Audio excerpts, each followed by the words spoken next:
The Dukes of Weavdom. Dukes of Weavdom. Dukes of Weavdom. Episode 22. Mm-hmm. Yeah, yes. Indeed. Indubitably. First in a million years, Don-Don's on break. I know. That poor man. What a twist. That poor... They've always had our backs every time we've been slow. At least we got Dan. We're going to come back to, a chapter of double-page spreads. Just only double-page spreads. But it's good, though. He deserves a break. He does. Since we've caught up to Dan, which was, what? It has to have been a year now. Yeah. He hasn't missed a week. Yeah. That I know of. I mean, maybe there was, but... It still stays top tier in the art, For real. It just slaps. Endlessly slaps. But, it's okay. Now we'll slap extra hard next week. Yeah. I can wait. Me too. You know it isn't waiting?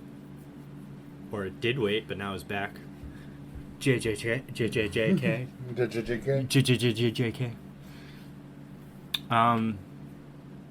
At this point, I think that that Gege is just throwing new techniques out of the bag just to fucking... kind of be like, that one's the falling petal. Or no, just different types of domain expansions than everyone used. That should be impossible by everything everyone knows about Jujutsu. But Gojo just did it. Again! He's expanding his domain. Oh wait, no, it's just super tiny. It's super tiny. I know. That's the falling blossom petal. Oh yeah, that thing too. Yeah, and how that one I couldn't even tell dude something knows. was happening in that panel, to be honest with you. Yeah, the one where Kusakabe right after was like, that's the falling petal blossom. I went back to the page, I'm like, it looks like he's standing there. What do you mean, bro? Where are these fallen blossoms? Yeah. Wherefore out thou? I don't know. I mean, the fight's still going good. It's going good, but at the same time, just every chapter is pulling out some new technique. So you're too late in your show, or your story, rather, to be pulling things that should not have been previously possible, or other characters are saying should not have been possible, just to try and spice up their fight. It's already spiced up enough, man. I know. We're going to show them punching each other in the face. That's what we want. I don't want another curse energy lecture. I'm done with the peanut gallery. Can the peanut gallery please shush? Can Kenjaku just invade the peanut gallery please, or something? Please shut them up by force. Make them do anything. Because I'm really tired of them just fucking explaining what's happening to me. I would rather be confused. You know, I just thought about the other day, too. Just because I saw someone did a fan art of the three of them. And Nobara. Yeah. They left, breadcrumbs on being like, yeah, she might come back with, the Megumin and Yuji's conversation. Yeah, and just being like, ugh. Because we got nothing after Shibuya. Yeah, we just no idea what the fuck happened to her. If she just got seriously wounded, if she's dead, is she in a coma? What's up with her? This is the final go right now, so I'm like, she ain't coming back. She's just not. Nope. They might visit her in the hospital. Because, listen, if they need reinforcements, she ain't it. I mean, she could be if they give her some sort of huge power-up from the whole experience. Maybe. I do like her curse technique. Because a lot of dope. People were first thinking that she'll, develop a reverse curse technique to get, to come back into the fold. Right. Which would be a big buff for her. It would be, but I just, I don't know, man. I just think that if there was a time to introduce her, it would be right before this so that she would be there. She should be here. Switch up in one of the culling game matches. Yeah, she should be there with Yuji in the attempts to try and save Megumi from Sukuna. Yeah. Give us our trio back. Exactly. Haven't added the trio since... Well, before Shibuya. Since season 1 of the anime. Since that... Formation B! Yes. Because they were pretty split up in Megumi Shibuya. and Yuji teamed up at one point, and then Yuji and Nobara teamed up at another point, but otherwise, they weren't the trio. Yeah. But Just I don't have know. It was just I need a her back. it was just a passing thought that I had earlier this week, and I was like, I like her. I want her back in the story. Fuck. I do too. I more expect her, if she does come back, to be part of the Kenjaku fight instead. Because that's closer to the Mahito situation than Sukuna is. Yes, I would agree there. And I'm looking for what the fuck Kenjaku's doing. Like, didn't we see him in this chapter? he did, yeah, just to say, I have experienced Gojo's domain before. Yes, to expose it at us. Woo! Yeah, more peanut gallery. One that's not even there. Woo! This is what we all been waiting for. This is what it's all about. Flashback peanut gallery. Woo! Yeah, baby. Oh shit. Yeah. Fucking Kenjaku. I hope I still have this screenshot from Do Retry. Is it relevant to what we just No, discussed? it's just something. I was just thinking of screenshots. I got that screenshot of. I really wanted to show you too. I could show you the top half of it. Kaiser's done faced. Oh, here we go. So I was like, I caught up to Do Retry, right? So I was mentioning, I want to say last week actually, that I wasn't sure if I'd be able to read Martial Master Asumi and Do Retry at the same time because one's boxing and one's MMA. Yeah. Look, first of all, MMA is way fucking better. It just is. It just is. So I was like, you know what? I'm still going to catch up to the rest of Do Retry, see if it's cooking. Mm-hmm. Long story short, it's cooking a little bit. But this incredibly objectively stupid panel. Lay it on me. What? Isn't his one gimmick arm is that big? one of his arms is really buff. Listen, we all know what he did to get it that way. Yeah, he dug his sister out of a mine shaft. Duh. That sentence, man, took me for a loop. That's actually how he got it too. He got caved into a mine shaft. He's like, screw this. One of his arms broken. He's just digging out with the one arm. Wait, is that legit? That's what happened? By the time he's out of the mine digging with the one arm is super buff already. I thought you just ad-libbed to that. No, I fucking wish. background. I wish. No, that's what happened. But that's cool. Spread. Yes. He dislocates his arm to get more reach on it. Do you know who this person is? No, but it looks like cum on his face. He did sweat, I think. But it's from Dorohedoro, whoever this person is. I don't know who that is. He's like super jacked. He's a fucking... I don't know who that is. Okay. That might be Cayman. Okay. With his head turned back normal. Which still wouldn't be a spoiler for me because I haven't seen the person who he is without being silhouetted before. Oh. Well, because that's the top panel, there's a bottom panel to this and the rest of it. So I didn't... Because I just saw it and it's like crazy detailed and I was like... And I saw the tag. I do recommend it. It takes a while to get cooking, but once it starts cooking, it is... And you've recommended it, but like I've read... It's a soft recommend, keep in mind. And I don't know, it's just everything I see from it, I'm like, I just... Right now, it's just not interest me enough to pick it up based on what other things are in my queue to read. It's also so hard to like recommend it because I'm not going to blow smoke in your face and be like, it's the best thing since sliced bread or something like that. It's really weird in the plot structure department, but it's got amazing characters. Obviously a really gritty art style, fucking constantly gritty. And the violence is great. The violence is so fucking... one of my favorite characters takes a hammer, the part where you take the nails out of, smashes it through Cayman's temple and drags it and rips it open, like his head open. Like, Savage. I'm pretty sure he decapitates Cayman with that hammer. This came in the alligator dude? Yeah. The main character? He just grows his head back? Yeah. He's That or is reattached. He's just got high speed regeneration. Something else happened, but it wouldn't make much sense without actually having seen it. A guy's head pops out, or inside the wound. It's a weird manga. Cool.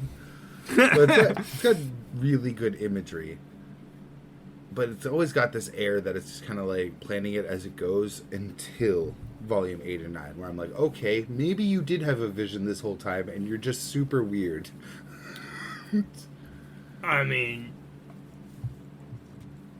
yeah, the author is Definitely super weird. Based the I've whole seen world off their screenshots. love of Slipknot. That's why all the Really? sorcerers wear masks. Yeah, huge Slipknot fan. There's Slipknot dig it. Easter eggs in some of the panels too. I can dig it. Hell yeah. Um, That's a lot of context. Like, why is this so weird? You're just this yes. person that likes being quirky and dark at the same time. And like, let's make a manga out of this. That's why. Makes sense. But There's one thing I hate and love about it. Before we move on, yeah, no, go ahead. I mean, it makes it realistic, but the quote-unquote villains, because there's two separate villain groups right now. There's N's group, which is like a sorcerer mafia, and the Cross Eyes, which are like the sorcerer losers who made a gang together. But they go to such great lengths, I wouldn't say to humanize, but to like not make them just grim, dark villains. Like, you see, the most of the time when you see the mafia leader N, it's a funny scene. He's just being silly, taking care of his dog that can resurrect people. Just his dog that can resurrect people. That's fucking awesome. Making different mushroom products because his magic turns things into mushrooms. So he's just obsessed with mushrooms. He's like, here's a mushroom statue of me. Here's a mushroom that makes us all have shared hallucinations. What do you think of this mushroom? They go through so much length to make him silly, even though he is just like definitely a villain. Yeah. The main characters are against him. He wants to kidnap one of the main characters. But you spend every second you spend in their perspective is lighthearted. And now that I'm seeing more of the Cross Eyes, it's the same fucking deal. You guys are definitely villains. I've seen you tie up one of the important good guys. I see you just being antagonists. But they just spent a whole chapter fucking trying to get out from being broke, and their landlady's this big fat lady, like really fat, gas mask and everything, and they pawn off one of their own men to marry her as she accidentally dies. And then the whole next chapter is them just trying to pose the body so it looks natural, going around to different rooms trying to pose her body so it looks natural. It's just them being silly. Weird. I hated it at first because it's like you're undercutting your villains, but at the same time, they are just people. They have their own lives. Like, they're not. Well, was this person a corpse? Are you saying that they're? Yeah, they're trying to pose it like they're already dead, okay. But they were being really silly about it because also just like bantering about being broke while going through the house and shit. You know who does that? Psychopaths. Yeah, That's who does that. True, they are definitely that. Psychopaths do that. But even ends with like them dropping her on accident on top of one of their friends, and the friends go, oh, and then he like squirms his way out, and they're like, huh, this looks perfect. Right. So it's just like, I don't know, mixed feelings on that one. Because again, they are people though. They have their own lives. They're not mustache twirling villains to themselves. They're just evil people with motives. Right. So it's character stuff. Yeah. It really undercuts how intimidating, especially the mafia side is. Like N, because N, with his magic, destroyed an entire city and turned it into like a giant mushroom fucking forest, pretty much. But then I see you in like baking mushroom soup with your bros. Like, just super evil and good villain stuff, but then on the side you're just goofy and you're just like a dad. It's just pretty much what it is. A dad to all of your like employees. He's got like 2 fixers, another dude, and like 2 kids. Not his kids, but like 2 kids like in the gang. And he just dads them, really. It's different, that's for sure. I get that part. That's for sure. It is very different. There's a recommend. That's just. It is recommended, and I'll think about it when I have freed up some space. But speaking of freeing up some space, I have freed up some space, but we'll talk about that later. We'll get into that. You said that you are now in fairly deep into season 2 of Vinland Saga. Yes. At least 6 episodes, I want to say. Nice. Yeah, 'cause it was like 5 around Thorfinn, and then the Canute episode happened. And, Maybe. It might be 5 episodes total. Yeah. But more importantly, you saw the unfortunate demise of the glory of Askeladd. Yes, which was a great scene in general, too. Yes, 'cause... like Thorkill coming up on Canute being like, stand up. Stand straight. He set up this whole stage for you. You're not going to waste it. Yeah. But it seemed him like that to where Thorkill is now like, hey, let me fight some shit. Fuck you. What is this truce shit? Poor Thorkill. Poor Thorkill. Chose the wrong thing. Before we get deep into it, man, I'm watching the dub now because Amazon didn't dub season 1, but Crunchyroll started dubbing season 2, and they got... So you were watching it subbed? I was watching it subbed. Ew. I kind of wish I went back to sub now, though, because all of the names are being pronounced differently than they're pronounced. Oh, man. Askeladd. Yes. Multiple characters pronounce it like that. Askeladd. That's weird. It's irking me. Yeah. Focal. Like, they're putting emphasis is weird. Well... And some of it could be accurate. I don't want to hear it like that, though. I want some punchy. Yeah. Askeladd. Thorkill. Get the K in there. Say that fucking K. They can't fuck up Thorfinn, and they have it. And I'm surprised with that level of pronunciation that everyone can pronounce Einhar. It really does surprise me, because they do. His name sounds right. It sounds pleasing to my ear. I still cannot believe that you don't like Einar. I don't. He reeks of an audience insert character, even if he ends up not being. It's just the way he reacts to everything. He feels like the window the audience is supposed to experience the story in. Maybe that's how he was literally supposed to be, but I like him a lot, and at first I didn't like him. So if you're super still early, then maybe you're I am at the super stage still early. where I literally just saw him try to strangle Thorfinn in his sleep. Like, yeah. Literally, that was the last time I saw the two of them. So, so I'm also leaving off on a bad part to give my Einhar opinions. Sure. But I didn't like him before that, to be fair. I like him. It's just the way he's like, so this is the slave trade. Oh, I gotta try to get away. Oh, I can't get away. Slaves can't get away. Okay, shit, I'll be here. Oh, this man's feeling up my abs. But it was ultimately when he meets Thorfinn, it's being like, oh, yes, Thorfinn, come over. Thorfinn? That's Thorfinn. It's like, why are you so taken aback? Right? He's just some dude to you. He's just some guy. Some dirty, beat-up guy who looks like a slave. Whoa! Thorfinn? So it just rubbed me the wrong way. Okay, I can see that early on, but also, you know I what? like him as a character. If I remove that part, I'm not sure if I like hindsight. him as a character either. He's just a bitch. He's just a bitch, man. You see that whole backstory of him being like, I want to be a warrior. Then when push comes to shove, he didn't do a single thing asked of him. He's definitely not a warrior type. He's definitely not. He's a farmer, through and through. But then, like, literally on her deathbed being like, run away, take her. And just being like, until, like, everyone else dies. Hyper realistic. It is hyper realistic, but How just it's fucking supposed to run, be. bitch. Other people in the series have run, bitch. True, but That is also a season realistic 2 reaction. So, because this is the whole thing, a lot of people liked the emphasis, the more anime-esque season 1. Well, I wasn't even asking him to kill his attackers. Just run. No, She could have still died in the forest, but run. But then he's the same as everyone else, and I understand what the author is trying to do and showcase the more realistic side. Because if you sit in there and your mother was just killed in front of you, you're not going to be thinking, I need to just leave my dying mother, who's not dead yet. She wasn't dead yet until the people showed up. It also kind of depends, though, because, I mean, there are, like, 5 dudes with axes approaching as my mother's like, take your sister and go.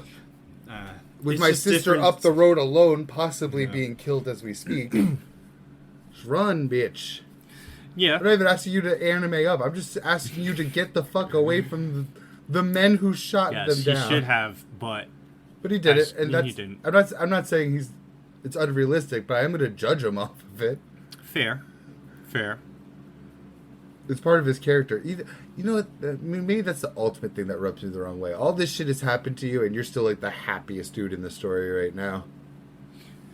Even with that one scene of him grinding his teeth and going to strangle him, because of that audience insert-y side, he's the wide-eyed one we're viewing the world through. He comes off as happier than I think he should be. He definitely was, because, like, especially when he was way too happy when the master was like... Yeah, when he's on when you clear this whole thing... No, when he meets Thorfinn, he's like, when you guys clear this, you'll be free. And he's like, oh, sweet, we can do this. Nah, that's going to take so long, dude. That's going to take literally years. Yeah. And it is years, Yeah. But... That's the other thing, too. Even he acted more anime at the slave trade, trying to run away, being like, this is my chance. And again, still kind of like optimistic. Yeah, so why didn't you do that? So, yeah, I get it. You do it then at the slave thing, and you didn't get away. You got pretty far, though. You won't do it when your sister's life is on the line and you're being begged by your mother's last wishes. He made a poor choice, but that just shapes him as a character. Yeah. But I don't look forward to it, but I hope he becomes more of a well-rounded character. He's rubbing me the wrong way at every step of the way. I like his interactions with Thorfinn going forward in the series that I've seen for season 2. This is going to come off harsh, but I'd almost take the silence of Thorfinn alone than have him trying to, like, irk out words from Thorfinn. But I am open-minded as it moves forward. Though, him going to strangle Thorfinn in his sleep, too, was... Oh, man, that left a real sour taste in my mouth. After all of this bullshit, after standing up for him while you watched him get splashed down and get part of his ear cut off, for you to be like this seething that happens after that, huh? Yeah. I do like the addition, though, that even though he was like strangling Thorfinn wasn't even reacting. He was just having like a PTSD nightmare the whole time. Like, even as he eases up, Thorfinn's reaction doesn't change. It's just still the same PTSD nightmare. I'm like, ha, you weak bitch. Fuck you. Oh, shit. Einar, you strangle. It was ineffective. Yes! I do like / hate that Einar's voice actor is Sugimoto from Golden Kamuy. Yeah, so for English. My struggles with seeing Sid in 16 only as Lorath from Diablo. This is scuffed Sugimoto. Sugimoto would have charged those guys with axes and won. Fucking Golden Kamuy. I need to get back on that, but that's probably going to be after we catch up to Vinland Saga. Well, that's if your partner goes the rest of the way. You said he's not liking season 2. He's not. For all of the reasons everyone online seemed to not like it, unfortunately. There's a lot of setup. When's the plot start? Uh-oh. Oh, no. Character development is the plot. Thorfinn's life is the plot. You know what? I got a question. I do want you to answer me. Okay. Do we see the moment Thorfinn became enslaved? Yeah, in season 1. Well, not really. No, well...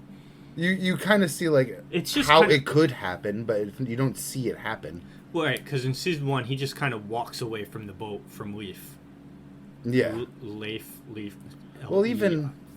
Yeah, he just walked off the boat and just, like, vanished. Yeah. So he probably... And we saw enslavers want to pick up children before, but we haven't seen him. I think... I vaguely remember it's a quick offshot because it's basically just that he kind of just wound up getting kidnapped type thing. I figured he just got pulled. My headcanon was he was just laying depressed on the street with no life and literally just picked him up and just put him on a wagon and Thorfinn just doesn't react. Yeah, that's basically what happened, I'm pretty sure, yeah. They might go over it, but it's not... It's not that important, but I would have liked to see it. I just want to see those like last moments still after Askeladd dying. I just want to see that. Because we're like bridging over a lot of the stages of grief here. I want to see some of that. I also don't know how long. I don't know if I just skipped, but I don't remember how long of a gap it is between Askeladd's death and when you see Thorfinn in the forest. It's got to be a while. Well, his hair's bigger. he's bigger and his hair's a lot longer. It just seems like a long time. And then you So look it at has Canute to rocking that fucking stellar bob. Yeah, so Canute kills it. Sorry, that bob is just so fantastic. I saw it right in the thumbnail. I'm like, damn, Canute. yeah, that glow up though. Is this the first recorded bob in history? What is the time difference? I'm sure someone's asked. I would hope so. Vinland Saga. I mean, season 1's already 10 years of his life. Yeah. I'm actually about 11 by the end of it. That's not. I didn't want real life time. They're like, Vinland Saga season 1 preparing in 2018. 3 years passed during that time. Yeah, thanks. Oh hey, was there a time skip between seasons 1 and 2? Yes. Can you just? I hate articles, right? When you Vinland Saga is a Viking anime about Vikings. Yeah, it was written by Hajime Isayama in like this year. The story follows Thorfinn, a young boy. Vinland Saga started publication in 2 years. And here's your answer finally. Yeah, way at the bottom. 2 years. 1013 AD and 1015 AD is when the number of pivotal stuff. So 2 years. Yeah, 2 year gap between season 1 and season 2 is what this article claims. And then there will be another time skip during the season that you're watching. Nice. So it'll be like another, I think, probably 3 years, I believe. Fair to say. Mappa does it worse. Yeah. Once again. Yeah. Yeah. Just like they do it 100%. worse on Attack on Titan than Yeah. Wit did. Mm-hmm. They sure do. You can rip it off some of my Mappa merch for a little bit. There's some things it just doesn't do. I mean, JJK slapped. Or does slap. I think JJK is the one that looks the best out of all of the Mappa stuff. I agree. I think it looks even better than Chainsaw Man. Just in the sense that I prefer 2D animation far more than I do the 3D-esque style that Chainsaw Man has. There's For certain Chainsaw scenes... Man, it dips up and down for me. They're like, yeah, because like... Chainsaw Man Peak, I like more than JJK's in general, but Chainsaw Man it has some season, bad lows yeah, too. Chainsaw Man did like their emphasis on the items in a room. You know what I mean? Like the food scene, or like Aki making breakfast for a minute and a half. I love that. Though. It was a really good thing, but still a 3D thing. If it makes sense, it's 3D elements blended in. That. It's just no, it's fine. I'm not Yeah. saying that's bad. It's just for me, I prefer a full-on. Which obviously it's not too sustainable because Levi versus the Beast Titan is all 2D. And it's one of the best sequences ever. But it took that guy like 8 months to fucking make that shit. Which is kind of weird though because I've seen people draw that in flip books. And I'm like, yeah, you gotta draw each thing, each individual panel like that to get each movement because that's how it is. Yeah. 2D things. You draw a picture, you draw the next picture with slightly moved more. So it's basically like I'm pretty sure it was the stop same guy that did that too. Did what? The flip book. Pretty sure it was the animator that did it. That'd be awesome. But I just saw it on Yeah. Facebook Shorts or something. I was like, oh, this fan did it because there are some talented ass people out there. So, but yeah, so obviously, during that, how long is that fight? A minute long fight? Yeah. It's gonna take way longer than if you blend in 2D elements or 3D elements into like Chainsaw Man did. Because now you're rigging, and with the computer, there's things you can do to speed up the process. It's still a lot of fucking work.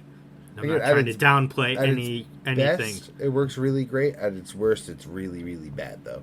Because I'm thinking like, I would put the scene of Himeno giving up her body to the Ghost Devil, and then the Ghost Devil being eaten by the Snake Devil and everything. I'd put that like way above Jujutsu Kaisen. But then I think about the first fight with the zombies. I'd put that way below Jujutsu Kaisen. Right. But then, because, like, there's highs and lows of both. Like, 3D animation, really high, like you just said, those two examples. And then there's lows of, like, what was that fucking god-awful probably don't remember it either. Fucking everyone made a video about how terrible it was. It's just a really bad 3D anime that came out like 2 months much. Exactly what you're talking about. That fucking monster going through the fucking plains or the farm. That fucking... No, not that. You know what I'm talking about? Yeah, that's recent. That was last season, I think. But no, this was some girl in like space, and there was like robot arms or something. They were all shooting it, and it was just... It's the only scene I've seen. It was just bad. But, so there's very lows of that, but then... People can argue the same thing for 2D animation, because the lows of 2D animation is people standing still in a room while talking for a straight minute. There's so many scenes in Vinland Saga where no one has eyeballs. There's so many. Oh, like background characters where the faces. The main characters in the background won't have eyeballs. There'll be scenes where Einhar and fucking Thorfinn don't have eyeballs. Oh, another example of bad 3D. Side characters running in Blue Lock. Yes. Oh my god. Well, I mean, Wit had some of those bad 3D models in Vinland Saga Season 1 too, because I mean, you're animating whole armies marching. Yeah, I mean, if you got a character... You need it. But it makes sense, yeah. Blue Lock, it just stands out, because there's only 12 people at most on screen at a time. Yeah. And you're making 5 of them, including Isagi. Horrible 3D models sometimes. The main character should never be skimped out on. I don't care if he's 8 miles back that way or right in the fucking front of my screen. Isagi shouldn't be a janky-ass CG model. I disagree. I think that the forefront should always have the most attention, but I do agree. I'm going to notice every time Thorfinn doesn't have eyeballs. Yeah. I will. Not even because I'm looking for it. It's just I have noticed every time. See, because this is the thing I don't get. Like, a new season will come out, right? Like, JJK Season 2 isn't done yet. No. They're going to be still animating shit while it's airing. Why don't they... And it's been 2 years? Yeah. Well, maybe JJK is, because it's so tight. But most animes that come out, they're still animated and recording shit while it's airing. Why wouldn't you finish the project and then go over it, quality check your shit, make further adjustments to adjust things like that? So in your first run through, you have people standing in the background with no faces just to get the product done. Then someone comes just after you, eyeballs on them. And they just add some eyeballs and just touch up. I don't care if they things. look bad. Just put them there, please. But it's jarring when I have 7 people on screen and none of them have eyeballs. Yes. Because there are moments like that. But then at the same time, I kind of am... Like, not to be too harsh, yeah. Because I have no idea what it means to animate. Yeah, I don't know how much money those eyeballs are really going to cost you. Yeah. Between the guy that has to draw them, color them, animate them, rig them, light, everything like that. But as a final product, I am noticing. Yes. I'm noticing a lot. Yes. Because the problem with it in this context is, I'm speaking specifically of the guard barracks scene where Thorfinn's getting cut up. You pull back the camera, there's like 12 people on screen. 9 of them don't have eyes. So everywhere I look, there's someone without eyeballs, and there's like one guy on screen with eyeballs. It's Snake. So like, it's hard. They're not even background at that point. That's like 70% of my screen is taken up by cost cutting. Heavy. It's, again, not to be too harsh. No, I totally understand. And it's immersion breaking in the sense, but I get it. Yeah. I get it. It's not the end of the world. It's not changing my feelings of the Vinland Saga story, but it's jarring. It's noticeable. It shouldn't be that noticeable. Like if I did pause a frame on Miss Kobayashi's Dragon Maid. You can see 3 layers of different kinds of detail. There's the forefront people, perfectly drawn, all the detail there. There's background people, like I want to say middle ground, like people laying down on the beach, let's say. They're still, like, drawn, but they obviously less detail. Some of them might not even have eyes in there, like, as you go further back. And then there's an actual background with characters in it, too. But it's like a painted background that they start animating the models on top of. Mm-hmm. So it's like, I wouldn't have noticed that 3rd layer back with it's literally painted, so there's no faces. There's not even, like, features. It's just like a splotch of, like, flesh color, some splotches of hair drifts. But I would have never noticed that if I was just hitting play. I only noticed that because I paused. That's what I'm... I want to see more fought like that in Vinland Saga. Right. Or in general, in Mappa. Well, I mean, it's Mappa too, so we have to give him some credit because those poor animes, souls. You don't have to draw eyeballs, guys. It's okay. Those poor guys. If those eyeballs are... If that investment went into Hell's Paradise, it's okay. I still haven't finished season 1. Neither have I. I did watch another episode this weekend, though. It does irk me that I could just see it, that it does not getting as much love as the other Mappa properties, personally. I've also noticed that it's not getting as much praise from fans or attention. But, whereas I do love House Paradise, I would say it's, for me, of all the big heavy hitter new series, the bottom. Because for me, the new like the Dark Trio type shit, add in Dan to Dan. You got JJK, Chainsaw Man, Dan to Dan, House Paradise. I'd put House Paradise 4th in that list. I'd put probably Dan to Dan 1. JJK and Dan to Dan can interchange between 1 and 2. 3 would be Chainsaw Man, and then 4 would be House Paradise for me. I'm like completely different. I mean, well, not completely different. Dan to Dan's hard locked one for me, to be honest. So I'd go Dan to Dan, Chainsaw Man, JJK, Hell's Paradise. And depending on how JJK continues, it could swap with Hell's Paradise. Like if they somehow fuck up, can really shape a series. Hell's Paradise is clean front to back. Like it's a good, short, self-contained story that ends nicely. I don't like how we talked about this before. I know exactly what it's going to be. The Ninja Village. They handled the Ninja Village. Because that felt like it was going to be its own finale arc. And it's just like, nope, the Shogun came. It's all over. They lose. That guy's a fraud. He's a phony. Which is funny, though, because Gabimaru himself saw the dude get 6 spears put through him, his intestines ripped out and put on the floor, and then shot with arrows and stabbed through the temple with the sword, and he just laughs at everybody. And Gabimaru, being Gabimaru, sitting there, can't figure out how it happened, but then, he got his head cut off, he's dead. I think it would have even been better if Gabimaru came home and just mopped the floor with him. Like, even if it wasn't a fight, and Gabimaru's just like, I know Tao now. Boom, you're dead. I still would have taken that. True, yeah, I forgot about Tao. I was like, but he's still good. Oh, wait, Tao. Never mind. Yeah, so, even if they did that, I would have been fine with that. I just don't like having the Shogun, the least qualified group of people. The Shogun because and his vassals. His vassals is the Asaemon, but all of them are dead or characters that we know. It was mostly just, foot soldiers around the Shogun. And they just went in there and took out the whole... You're all arrested. Come with us. Because that makes total sense that they would. Yeah, it's just so the one blemish. Yes, but I could easily foresee a universe where JJK ends badly enough that I put Hell's Paradise above it. Yeah, I mean, there's already I'm blemishes. Hoping not. Yeah, in JJK, the highs carry it way higher, but those lows could drag it right back down. Dan-to-Dan's just perfect, though. Dan-to-Dan's literally perfect. I mean, it will take a lot of lows to get Dan-to-Dan floated down to the other ones for me. Which is why Dan-to-Dan needs a fucking anime. Yeah. The rumors have gone around again, but it's still just rumors. I'm not going to believe it until I hear a studio acquired it. Yeah. Once I hear a studio name, that's when I'll be talking about some Dan-to-Dan anime. Well, I mean...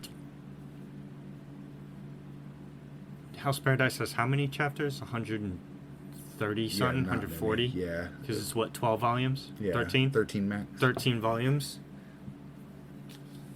So Dan-to-Dan's in chapter 112 right now. So say they get a little bit further, maybe they get 2 more volumes in, and then or two more volumes worth of content, like chapters. They're not end soon.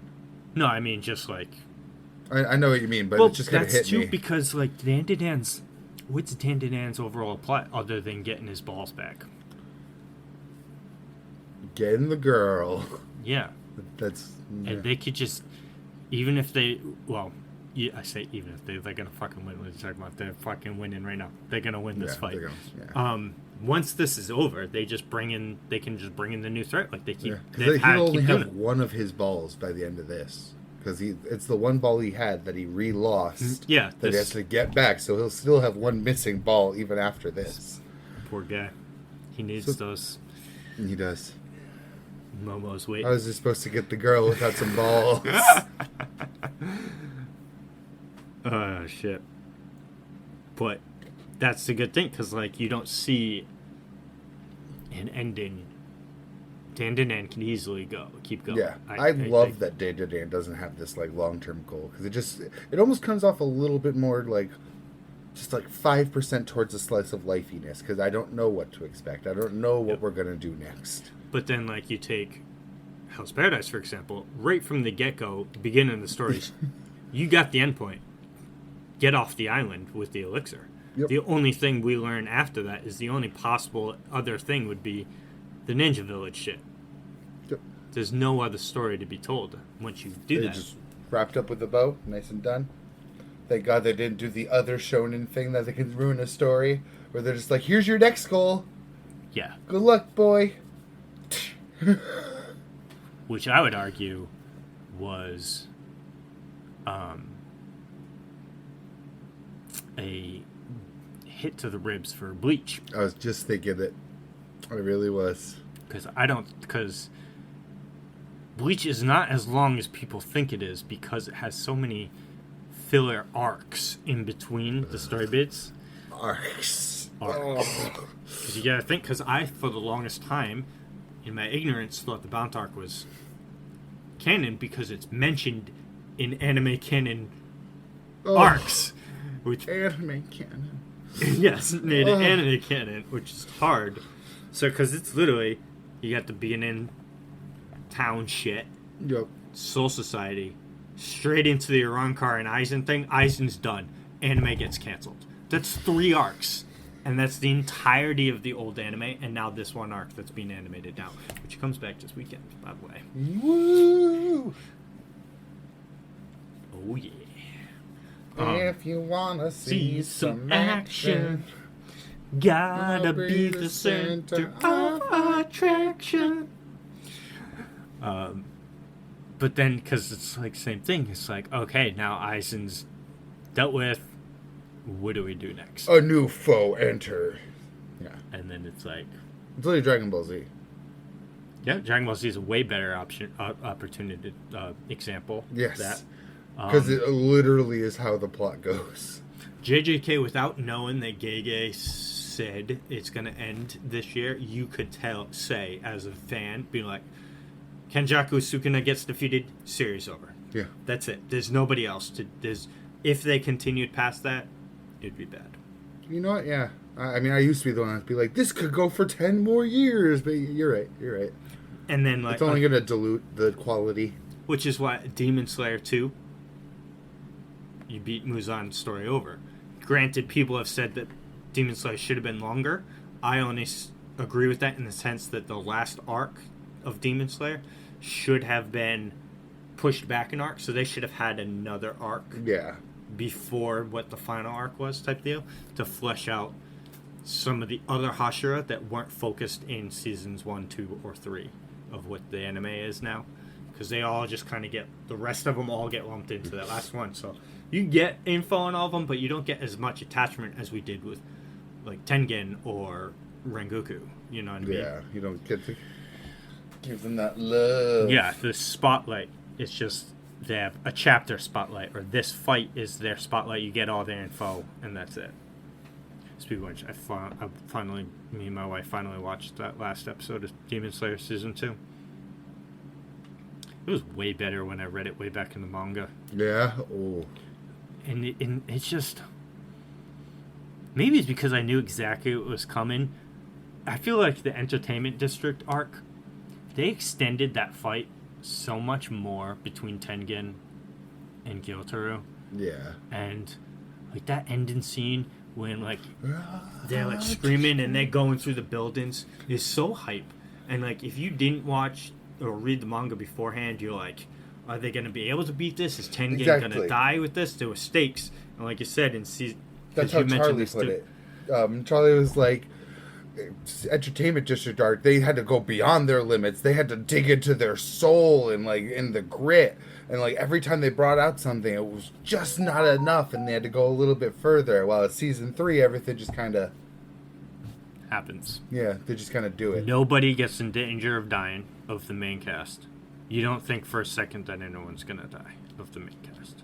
Even Marichiro, when he's trapped in the bubble, which you already know about. Yeah, he's sitting there like, dude's it's gonna get out. I've seen Zabuza use water prison. They always get out. Zabuza did it better. Yeah, right. So it's like, I understood that fight being quick and over and easy between Marichiro and that guy, because Marichiro takes the fight extremely seriously and goes for the kill with everything he does. The other guy doesn't take anything of the fight seriously because he thinks that the Marichiro is just beneath him, so, and he's focused on something else anyway. Plus, it emphasizes what Tengen said about Marichiro earlier, which I explained, we talked about last time. But the other fight between Mitsuri, Nezuko, Genya, and Tanjiro versus the upper 4, who now he's upper 4. This is 2 ranks higher than Gyotaro. Yeah. Dude, he's on screen. I remembered him being way more of a presence in the manga. Being like, this dude is a fucking menace. And in the anime, I'm like, I feel like you've been on screen for 10 seconds, dude, and now you're just... You're already losing. Like, what is going on? It was rough. And the animation, I mean, there was no crazy, like... Pop-off. Demon Slayer to pop off anything. I was like, whatever, next season we'll got him covered. That's why those jars look so good. Yeah. Shit, where do we even put this budget? In the first episode, when Muzan is just floating upside down talking to the upper moons. We gotta do a bunch of fucking cuts around Yorichi and Akaza. Hurry, do it! Kokoshiba, by the way. Kokoshiba, yeah, I do that every time. Yeah, I just thought of it too. Listen, we're gonna go, so... I wish I could video edit. I'd put their bracket in our own video. Alright, so we're gonna go over a little something. We're gonna have... I've thought about this. Add in, like, a topic of the week. Because we've done this. We had 2 episodes ago, we talked about who would be the worst case scenario to come into our worlds between 4 villains. Yeah. Madara, Muzan, Meruem from Hunter x Hunter, and Shigaraki from My Hero. And let's be real, the true answer is Makima. Unironically. This week we're gonna fucking bring some cancer. Because I saw... Again, I wish we could show it on screen. Yeah, I will have to read. It's hard to do brackets, hun. Yes. So I was scrolling through Facebook, as I do, because I don't go on Twitter. You guys have... I can endlessly scroll. You can't. But I saw a tournament bracket thing, and big underlined bold letters straight in the middle, it says most powerful character. So that's what this bracket is setting up, right? So I noticed that it's already a ways into said bracket. So there's already been some eliminations. And the current, like or like O-face for this is Byron mode Naruto versus post time skip Zoro. First off, right off the rip, Naruto claps. Yeah. Oh, yeah. Like, easy. For Well, the newest bracket. Yeah, over Zoro. Yeah. I love Zoro. I like Zoro more than I like Naruto. But Naruto slaps Zoro. Now let's just take a gander at who Zoro beat to get here. And keep in mind that this is a most powerful character. Not a popularity poll, which this is really, truly a popularity poll. I'm not sure about that either, though. Well, actually, yeah, you're right. Because there's some inconsistencies in popularity, too. So, in the previous bracket, Zoro was put up against Aizen Sosuke from Bleach. And I'm just going to spoil alert. Aizen and one other person on this list beats the entire bracket. So the fact that Aizen lost to Zoro is big cap. And then before that, Zoro beat Sasuke, who is... Okay, yeah, I can sign off on that. Sorry. Arguably, like 95% the same strength as Naruto. Yeah, just about. They fought, they both got their asses kicked. Naruto won the fight, but barely. What? Zoro's gonna win this. I didn't even follow the fucking the follow up. You know what I mean? But then it's like, so Naruto, to get to that, he beat Luffy. Understandable, because Can't get over. Can't. Nope, we're gonna go there. So Naruto beats Luffy. I agree with that. Naruto is stronger than Luffy. Yeah. If it's a population poll, too, it's dependent on the country you're in. Yeah. Naruto's more popular in the U.S. than One Piece is, but One Piece, on a worldly scale, just it's not even close. But in terms of power, also not even close. Naruto just, I'm sorry, One Piece just ain't up there. It's not. But speaking of top tier powers, the next bracket down, Naruto's next fight or matchup is Tanjiro. Easiest W of Naruto's life. But who did Tanjiro beat to get to this? Kurosaki Ichigo. Who, again, listen, people like to put Naruto versus Ichigo and say it's a close fight. I've said this before. It's not a close fight. It's just not. Ichigo slings Naruto's highest attack power with, like, the swipe of his wrist. Naruto gets folded by Ichigo. And it's not even close. Since Soul Society onwards, I'd say you want to... The moment he learned his sword's true name and learned Getsuga Tensho, it was over for Naruto. Yes. You can go through the series. Getsuga Tensho is stronger, even in base form, is stronger than... The only attack Naruto has that would be more damage in than Getsuga Tensho would be the Biju Bama. But then it's like, okay, now let's go to Bankai. And Bankai gets it, Tensho. Yeah, over. So, and again, that's your strongest move, Naruto. Getsuga Tensho is Ichigo's weakest besides just slashing. Like, listen, God forbid he whips out the fucking hollow form and does a Sero Blast on his ass. Like, Naruto's the child of prophecy in his world. Yeah, that's cool and all. Ichigo's Jesus. Ichigo is literally Jesus of Bleach. Literally. He made that prophecy, bitch. And he lost to a dude with a sword. Because that's... I don't care how much you like Demon Slayer. All of them are dudes with swords. It is even canonically You should be putting these people up against Kenshin Himura from, like... Kenshin Rurouni slaps. Kenshin. Kenshin wins. Against any of them? Maybe Yurichi. But Kenshin is supposed to be based off of the greatest samurai of Japan history. You know what I mean? In his first... Okay, but... Tengen. Tengen? From... Demon Slayer. He's literally like the weakest Hashira. But he's one of the ones that isn't just, I have one sword. Which is why I think, personally, he'd have a better chance against Kenshin than some of the other ones. Here's my thing about Kenshin, though. Because, like, what I was just getting at is that it's canon that all of the special effects of all of the moves... So there's no fire, there's no water, lightning, none of that. It's all fluff. Kenshin's...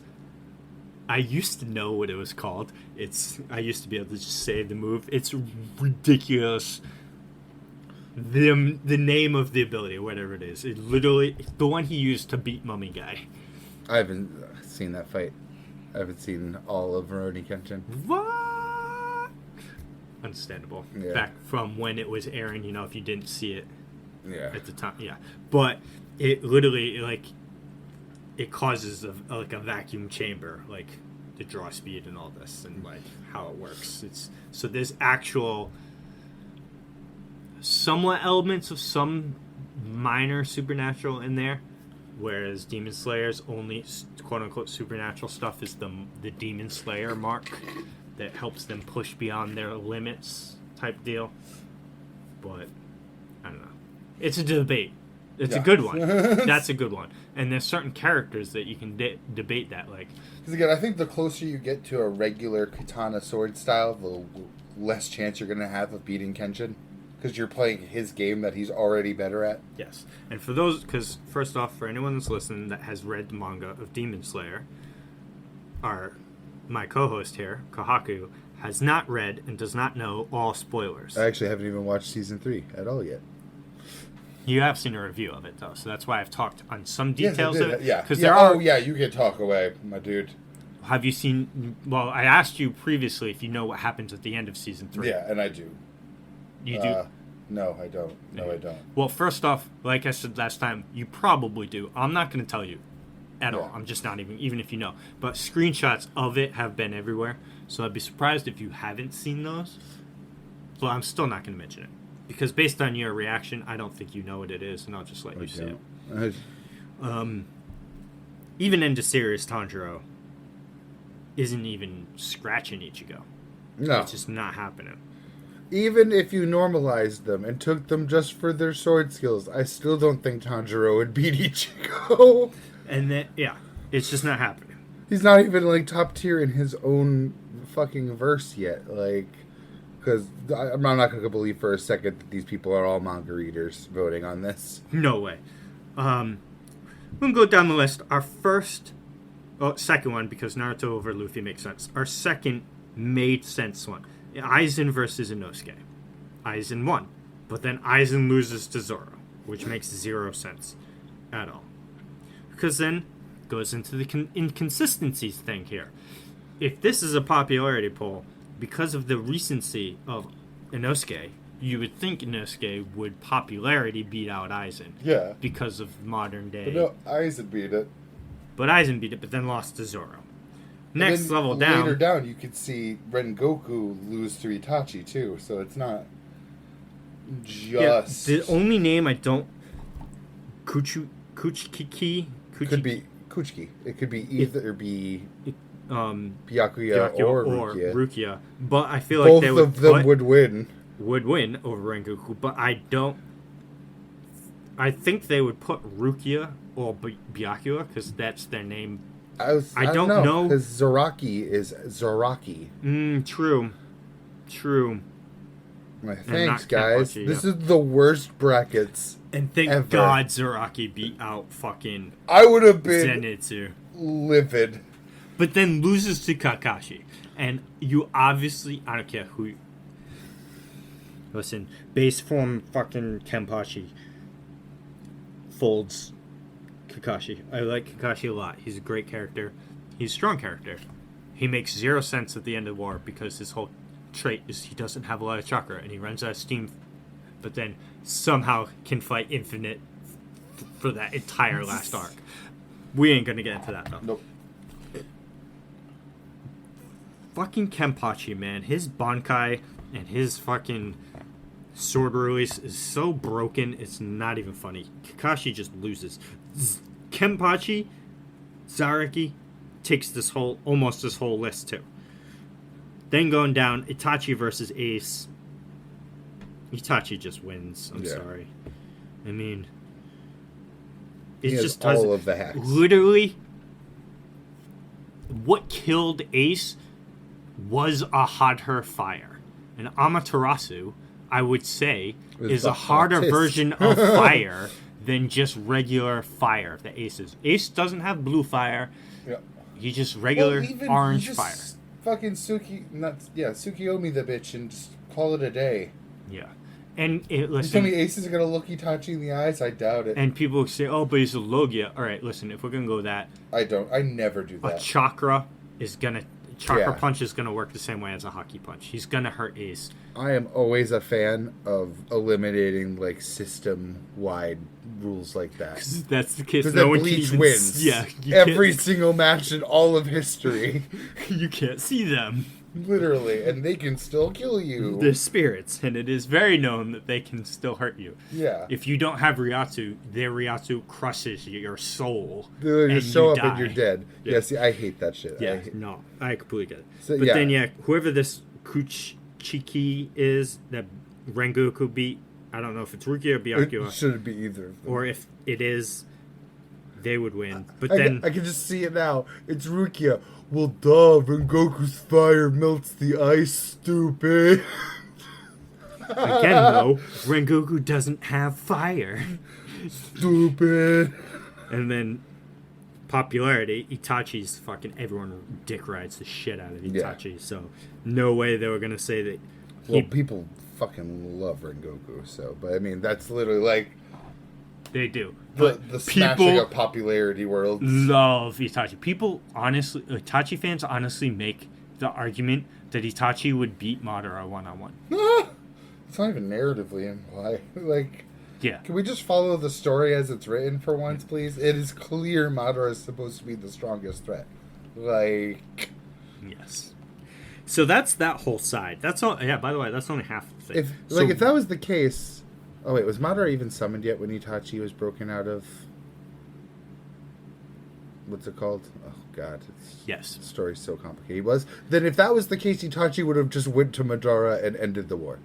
Well, yeah, because decided to go after Kabuto to end the Edo Tensei, thinking it would get rid of Madara anyway, but then Madara pulled the, "Hi, you think you control my Edo Tensei, but I control it myself." So I'm alive again! Not yet. Ugh. Every other Edo Tensei disappears except for Madara's. Ew.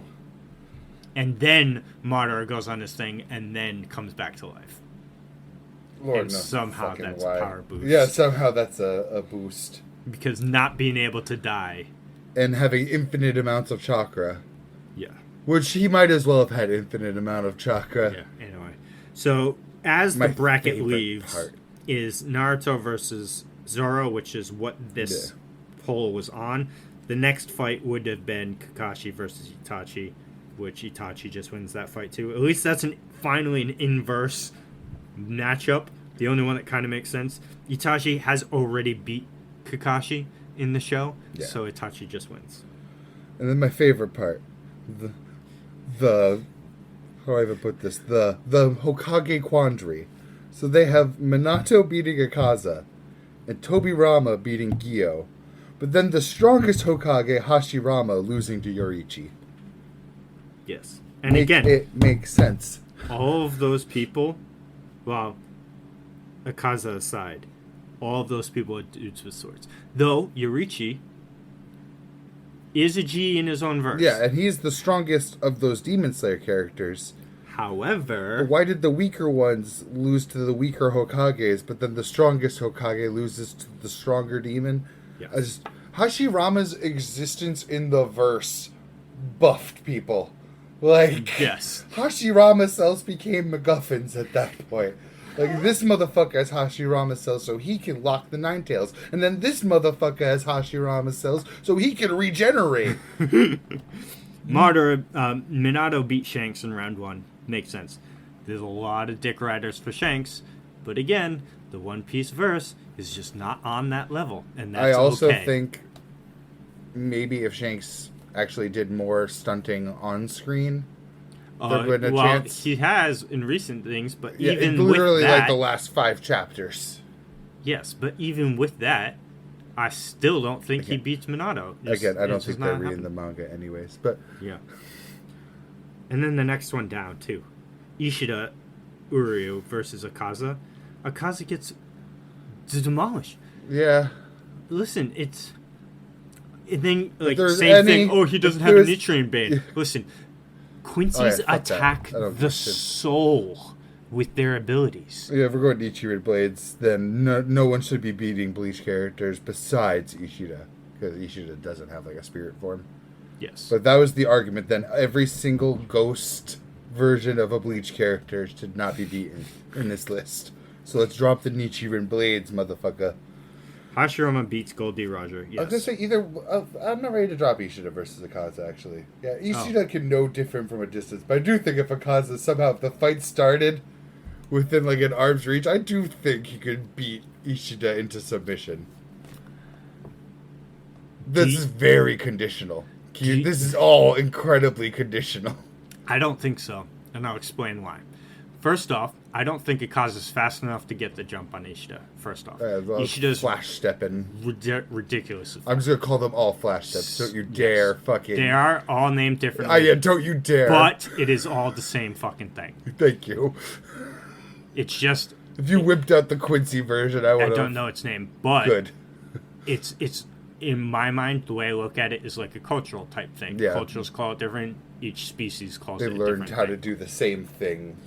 And named it something else. Now, Ishida also has Blutvein. Yeah. And, riddle me this. Who do you think hits harder with a single attack? Because once Akaza hits that one time, Ishida's aware of his presence, and now the fight has started. Akaza or Urukiola? Oh, but definitely Urukiola. Because Ishida face tanked one, lost a hand. In the anime, it's just a scuff. But in the manga, he straight up lost a hand and took a blast over there and stood back up. Granted, he didn't do anything to Urukiola, but he tanked an attack and at least stood back up. I just see Urukiola doing like the kind of like, I don't know what you would call it, strings. Urukiola is much more of like, I grab your face, I smashed you once. It's more of the, I pick you up with my tail and blow a 12-inch hole through your chest kind of guy. But yes, no. So, because my thing is, but all it takes is one moment for Ishida to move away, and Akaza's dead. Yes, because again, absolutely those dead. arrows You've got affect. Nothing. Your little air punches aren't shit against like arrow barrages like that. So even if the regeneration for Akaza gets him through, take that into account either, too, gets him through the fight. Excuse me. Ishida's smart. He's if he very gets away intelligent once, character. Akaza's not closing that distance. No, and then Akaza's not getting away from Ishida. It's just that's no, they're gonna do the Bleach thing where they just run along the power lines even though they don't have to. No, Ishida sky surfs on fucking. Thank God, somebody fucking does.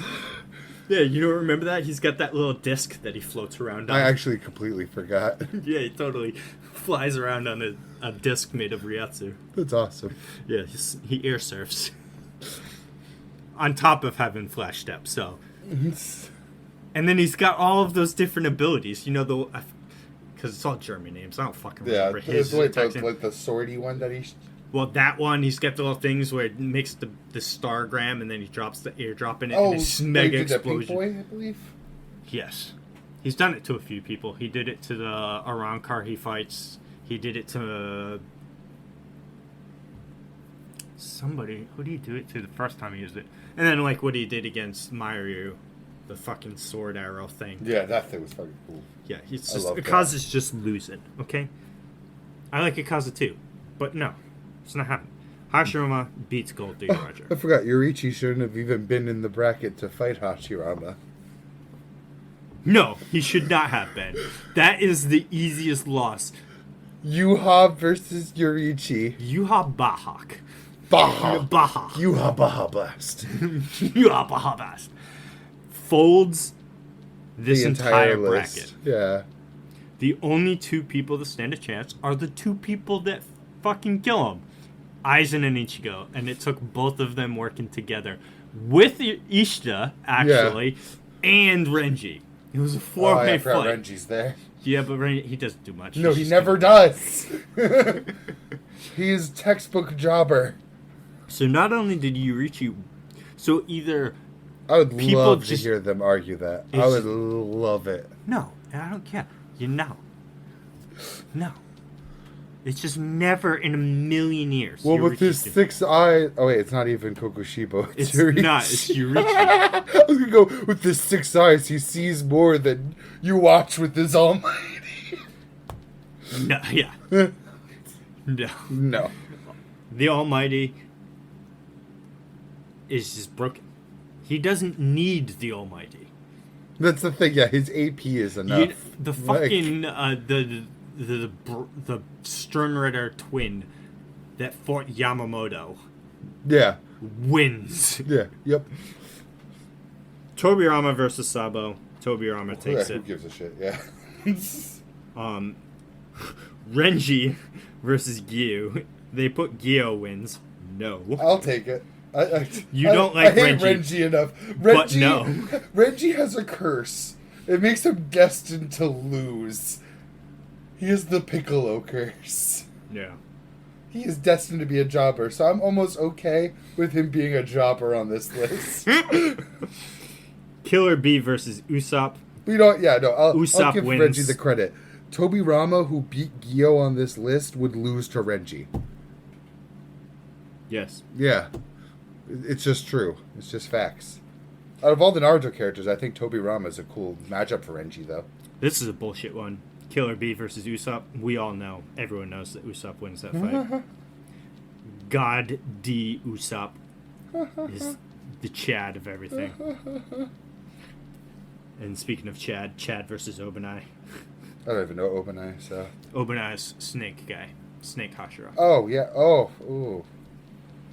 Sorry. I also think Chad is pretty useless in Bleach, but Chad wins. Him. Yeah. El Toro. You know. Obanai's not surviving a punch. No, but will he get hit with a punch? Chad's not the fastest dude in the universe either. He's fast compared to Obanai because he also has speed in the Bleachverse. Just compared to other Bleach characters, do he's full shit. Brinks have a flash step? Yes. They really do? Kind of, but it's just not. I don't think I've ever seen it's Chad just flash step. Because Big man Chad. I would have to rewatch the only fight that Chad really has in the verse. What, that one Arankar fight? Yes, but he beats an Arankar. He does. So would you beat that Arankar? No. But I'm still just saying, I could see a world where Chad gets stunted on by any katana user. But here's the thing. Chad has punched katanas. He's blocked with katanas. He has a shield for an arm. That's true. It's true. Go for the legs. Yeah, go for the legs, yeah. Remove Chad's legs and he's just... He's got a ranged a fucking energy That's blast, okay, there we go. There, now we're talking. Now we're getting into something a little juicier. Yeah. That's a rocket-propelled arm, if you I'm just saying. Someone even moderately good with the sword and maybe one power could probably beat Chad. Chad is a very cool designed character with very cool abilities that was just done dirty by the author. Done incredibly dirty. And he's also like the second weakest in his verse out of fighters alone. Just saying fighters, obviously. Well, yeah, because even Inoue, who is... Yeah, you knew exactly who I put as the lowest. But at the same time, is not. Because you got the Inoue's best defensive support, and healing powers. Yeah, support is so valuable. Bleach would make such a good turn-based RPG because of her. Yeah. It really fucking would. You got your ranged magic damage, you got your melee damage, you got Chad. Her ability is tank. Chad's the tank. Her ability both counters but also doesn't counter the Almighty.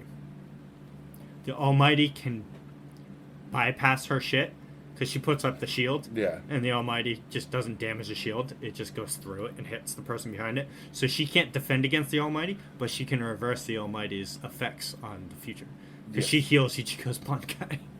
Because she doesn't heal. She reverts back to the way it was. She restores a previous version of Windows. Yeah, so Yuha's Almighty changes the timeline, and then she just changes it back. I hate Almighty, because I think my argument, even with what we found out about how it works, I think my argument still stands. Because you took a possible future where you broke the sword, which means you are fully capable of breaking it right now in the present. Yes.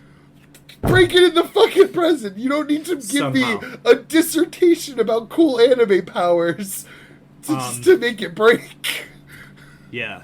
It's like I said, it's super convoluted. It doesn't really make sense. It's cool, and it's not even the worst offender of what it's doing weird. But it's King also Crimson is. I also forgot all the weaknesses it has too. It's super reliant on fucking Yuha's eyes. Which is why he has so many of them. If you've seen the form of Yuha, where he's got the black cowl and it's all covered in eyeballs. Yeah. Which is also why Kyoka Seigetsu is hyper effective against it. True. But that's the fucking list. Yeah, that's pretty much the list. Wrap this up quick. Hopefully we'll get to see it. I might be able to look it form. up. I'm gonna try and look it up. But the semifinals here is Minato versus Yorichi, Tobirama versus Obanai, Naruto versus Zoro, and Kakashi versus Itachi. I'm going to place my bet right now. It's going to be... I think it's going to end up being Naruto versus Yorichi. And Yorichi's going to win. Oh, no. I really fucking hope not. This is the one. Yeah, I can't believe they didn't put Kokushibo, but they put Yorichi. No, I guess because I screenshotted it on Facebook, and when I screenshot something on Facebook, half the time when it pops up the crop option, a new thing I've noticed is it also pops up above that and tells me who shared it. Oh. So I wonder if in my infos here on this screenshot, You can get the horrible wrong source. Well, I might, yeah, probably. But I just want to look at what, because I'm in so many different anime groups, dude. It's not even funny on fucking Facebook. So I will do my best to find this. And how long ago was this? Is it not in my screenshots anymore? I have the screenshots of the zoomed in versions that I have when I went to go talk to us about it. But I will find it. Alright, so I found it. Took a small break there because I didn't want you guys to listen to silence as I searched through Facebook. Or make yourself edit out that silence. Mm-hmm. So, Naruto took Zoro. No. Well, thank God. Well, first off, in any form, no surprise there. Popularity contest, Naruto would win. Strength contest, Naruto would win. Whatever. I didn't see the next one, Itachi versus Kakashi, but same thing. Popularity-wise, Itachi's going to take it. Strength-wise, Itachi's going to take it. Yeah. That's my bit. But the other two, you're going to love it. Oh, no. Minato beats Yorichi, but Obanai beats Tobirama. What? Doesn't make any sense. Some bullshit. So that means that Obanai versus Minato is next, and Naruto versus Itachi. So the final thing is probably looking like... I was already wrong because Yorichi's out. It's probably going to be Naruto versus Minato. Naruto versus his dad. Yes. And that is not how it would go at all. The two strongest characters in anime. No. It's no. Every time I think of strongest characters in anime, I think of this one character from Medaka Box who just changes reality on a whim. Like he's fighting a guy with like color powers who's an artist. He's just like, oh, there's no colors. And all the colors gone from the universe. Madoka is ridiculous. First off, I haven't watched that since the big... Is it Medaka or Madoka? Because I've heard... Magica, Medaka Box. Oh, okay. Madoka Magica is another one because Madoka herself also can rewrite reality. Yeah. The same thing. Okay, I didn't know that Medaka Box is just like I want to say he's an antagonist. I don't actually know much about the series besides him existing. That's his name, Medaka Box? No, that's the series name. Oh. I don't remember his name. But he's also just like conjures giant screws to impale people. Cool. Yeah. But I haven't watched Madoka since that like big shock in the episode 3. I literally only watched the first 4 episodes too. I really meant to finish it, but I just didn't hook me hard enough, I guess. I don't know, man. Magical girl anime is it's a real hard sell for me. It's hard, but I feel like I could finish it if I tried. The big thing with magic girl animes these days is they're trying to copy. I don't know if Madoka was the first one to do it. From what I hear, no, but they're like the best to do it. Well, not the magic. OG. No, not the magical girl sense, but the dark magical girl thing with people dying. Because there was another one I saw that was like at the beginning of the first episode. I was like, okay, you're throwing it at me like second 3 of the first episode. It's not really shocking. You copying it already shows you don't know why it's impactful, but you doing it episode 1 especially shows you don't know why it was impactful. The only people watching Madoka Magica episodes 1 and 2 were hardcore fucking magic girl anime watchers. Yeah. Episode 3 lands and the girl gets her head fucking bit off That's what drives in all the Not other even people. just hardcore magical watchers, but any waifu watcher too. Yeah, I guess. Well, but then I'd feel like those would just fall under. Well, they're not just hardcore. No, they're hardcore harem watchers. But there's no harem though. They're all no, girls. but they just see girls. No. They're all girls. Yeah, that's why they watch harems. But then they don't have their bullshit fucking self-insert. Let's be real. No one's ever needed that. Who's actually pretending they're the self-insert guy? You just insert yourself on your own. You don't need the author to do that for you. Kazuma's my self-insert in my easy guy. God, we need Konosuba back. I need it back in my life. You kind of have it back. Well, it's over now, I think, but I don't care about Megumin. I care about Kazuya. Kazuza. Oh my god, I'm stuck. Kazuma. I just said his name, and then Kazuma! Sorry, I need a readaptation of Askeladd. My self-insert's Ryuho. I don't give a fuck about all you chicks. No, mine's do my job. Mine's fucking Kazuma. That is so satisfying when he just punches Ryo right in the face. Oh, I like Ryuho more. Did that make your top 10? I don't think it did, right? No, but it is definitely an honorable mention in my heart. Because that was up there in your tops list it was for a while. My number one for a while. Damn. And it's still really good. I fell so hard. Just need more content, I guess. And I just... Read the manga. No, the last arc kind of sucked, too. And the manga is not much longer. It really... I don't think it is longer, actually. I think they adapted the whole story. Sorry, probably. A little bit there. No, it's fine. Right. Yeah, like I went to look at the manga. I want to say it's like 6 to 9 volumes. Oh, max. I'm surprised that's the one that you haven't purchased. I know. I look at it every once in a while. But it's also old, so they're all cycled, so the price it's not is that bad, but it's still like... Yeah, I'm not paying any cheaper, that's for sure. It's at least full price or more. But it's also, again, short, so it's going to be easier than Dead Man Wonderland. Dead Man Wonderland fluctuates between expensive or full price. That anime did that so dirty. It was such a good quality anime, too, for its time. Yeah. Well, I mean, even still, it still holds up really fucking good animation-wise, but... That's like right at that precipice where they switched to that cleaner style, like across the board from in the industry. Like Mirai Nikki's style. They fucked themselves because they left out such key characters. It's almost like they knew they weren't going to continue it, though. Actually, wasn't that your first manga you read? Was Dead Man Wonderland? It was, actually. Well, the first manga I read because I've had a few volumes of Naruto, a couple volumes to Gray Man. I was thinking about it back in the day, and I was like, or back in the day, not back in the day. I was thinking a few weeks ago on what was my first manga that I actually read back in the day. There you go. Such a structure. Seriously read.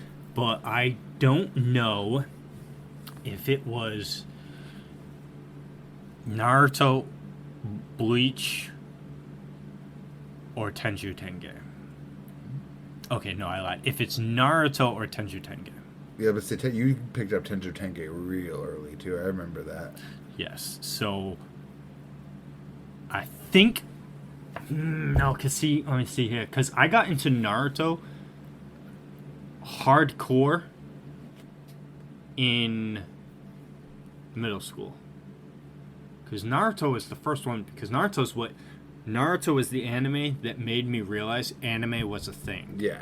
Because to me, it was always just Saturday morning cartoons or Saturday night cartoons in Naruto's case. I didn't know that anime was a thing from Japan and that Japan's anime was way further ahead because I watched Naruto on TV like everyone else at the time. I was in middle school, 7th grade.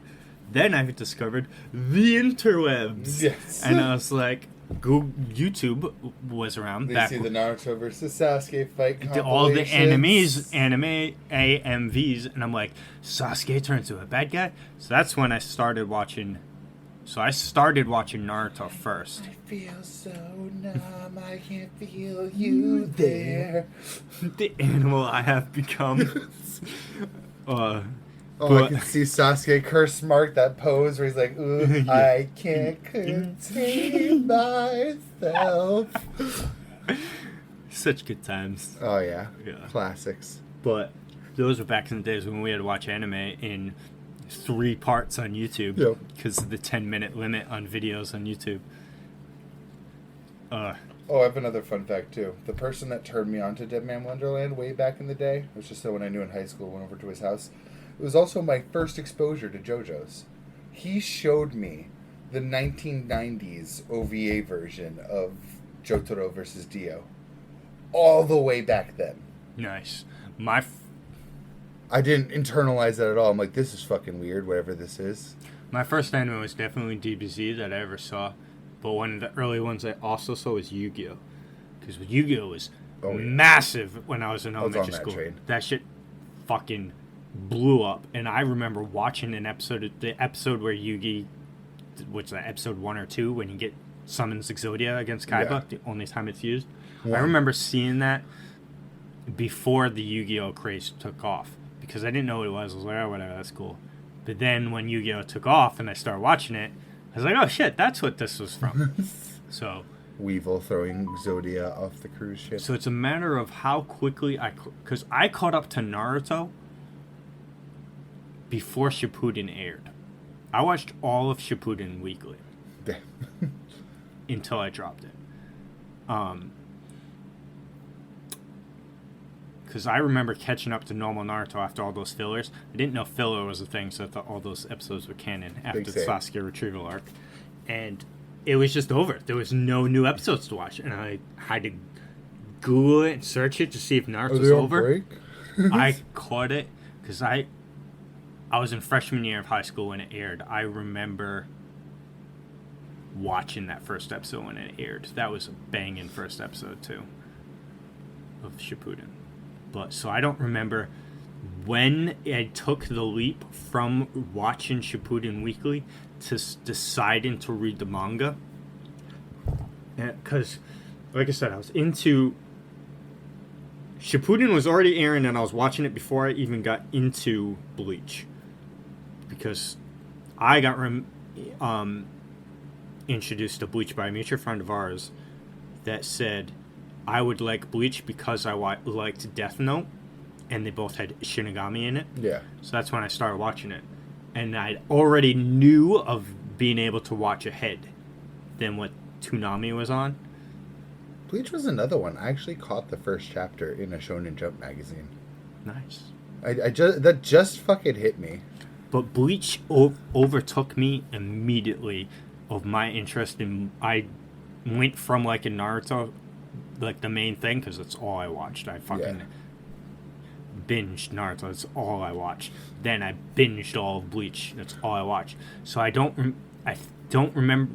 So it's a very hard case that I could make of which of the two I switched to the manga first. Yeah, it could be either of them. It could be either. And then the other one followed suit behind. And they both came out in the same time.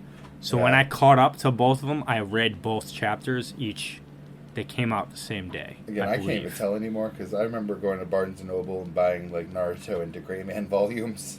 I have 3 Naruto volumes. I have the volumes of I have the 2 volumes where Itachi and Sasuke have that fight, and I have the volume where Jiraiya dies to pain. Nice.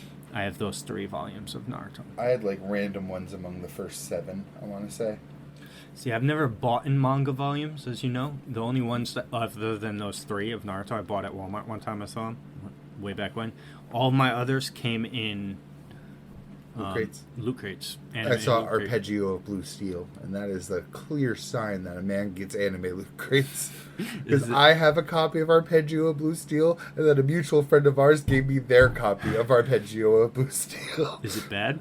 I haven't read it. Neither I. I didn't even know I had it. So I just know it came in one of those loot crates. Well, that's how I got into Black Clover. Because they sent me volume 1. That's a good one to get in a loot crate.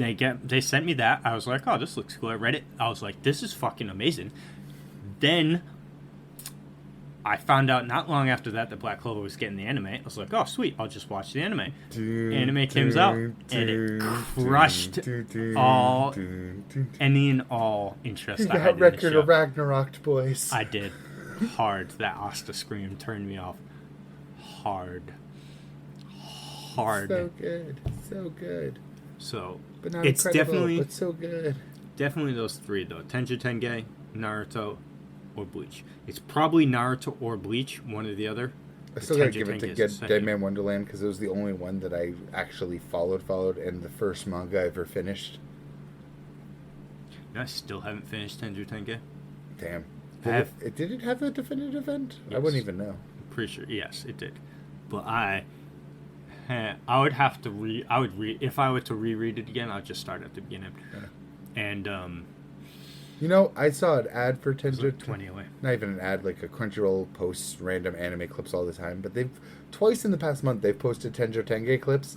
I saw someone and a bunch of people in the comments be like, great anime, but those flashbacks killed it. Oh, those flashbacks. The flashbacks were the best parts. That's what I put in that damn comment section. I'm like, I don't know what fucking anime you all watched, but the best scenes all came from the flashbacks. Masaomi beating the piss out of Shin, Bunchichi punching off a car to punch Shin after being stabbed 30 times, and Bunchichi uppercutting an oncoming car. I listed them. And the only good scene other than that, Mitsuomi owning fucking Nagi. I'd say Mitsuomi versus Nagi, Mitsuomi versus Nagi, and Mitsuomi versus Nagi. Those are the only other ones. No, fucking... And Masataka versus Nagi. Yes. Those are the only other good scenes, because that's the first time he owns him at the bowling alley, the time they fight at the school, and then the really weird, impromptu, strangely paced fight where Nagi's hair turns black. Despise Nagi wholeheartedly. I am on in terms of Nagi versus Mitsuomi, I'm on Mitsuomi's side. But Mitsuomi does some fucked up things in the manga that I'm like, bro. I need to get on that manga. It's... dude. Bunshichi dodges Tachinko's and lights his cigarette on it while fighting. It's so good. So good. The manga is just so good. So much better.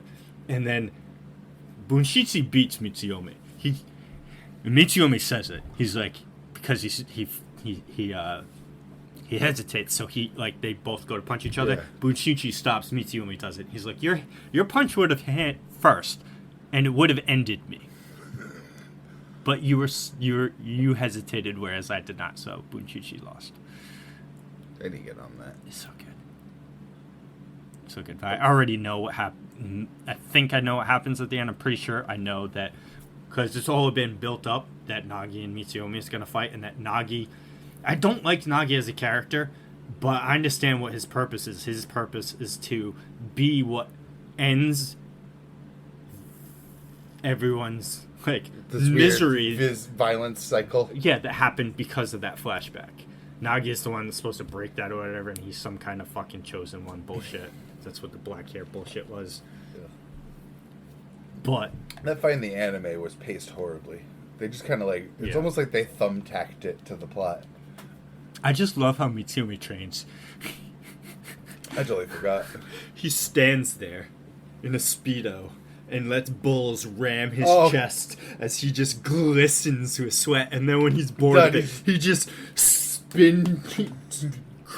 just snaps the fucking bull's heads by grabbing the horns and twisting them. The fights hit so hard. It was so good.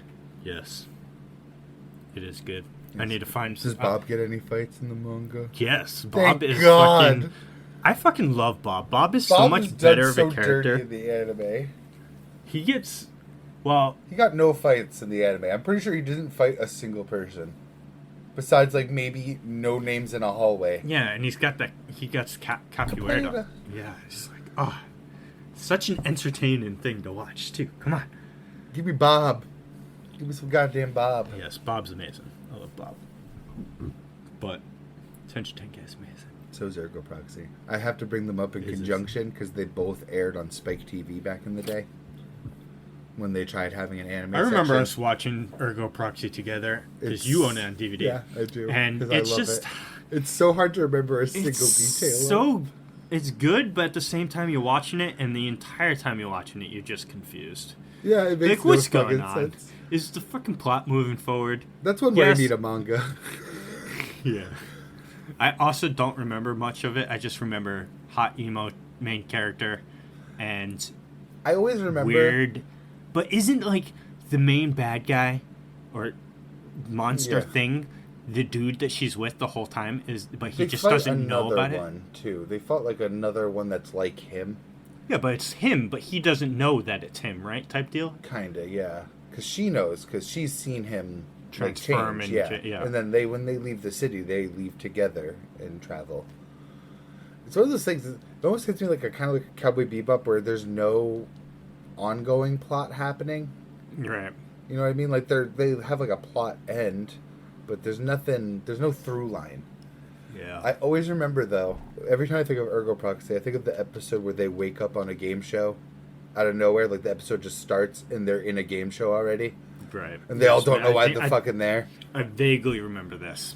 I don't remember all the shit that like happened. I don't remember. There's a few questions. They're like, "How'd you get here? Do you know?" I just thought of a throwback, Black Bullet. Oh, so good. So good. We wanted that season 2 so bad, and it never came. I gotta look up if some mangas exist. I'm sure Black Bullet probably got canceled though, even as a manga. Probably. Because that was the one with all the children that got murdered, right? Yeah. Oh yeah. And the cool main character, who was, I mean, the standard main character, but he hit good. Yes. You know what anime made me sad to get more content for? What? Speaking of black. Come on. Black is in its title. There's a lot of fucking ones black in its title. Darker than black. Oh yeah. I'm sad it got more content. I went back to Black Clover. Season 2 and that mid-season thing was so bad. The mid-season was alright. Had good fights. Had good stuff, but ugh. Oh, Season 2 ruined our boy. Oh no, what? I had a feeling. I don't think there is an Ergo Proxy manga. I think it's an anime original. That would make sense. Is there... Here, I'll look up for you. Let's see. Black Bullets. Thank you. That makes me sad. I spelled bullet wrong. Black Bullet anime. God, that's a fucking throwback and a half just looking at that. Let's see, where's the Wikipedia page? Why is this description a full-on fucking review? Holy shit. Oh, it's a light novel. Oh no. It's only 4 volumes of whatever manga it has. Oh lord. 13 episodes, 4 volumes, and his 7 light novel volumes. So I think that we got most things. Yeah, I don't think we're ever going to get more of that, bud.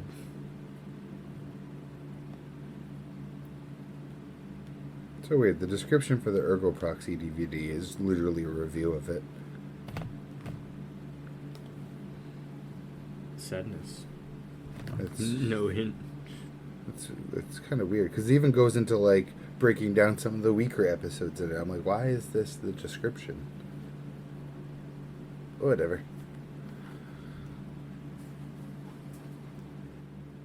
Yeah.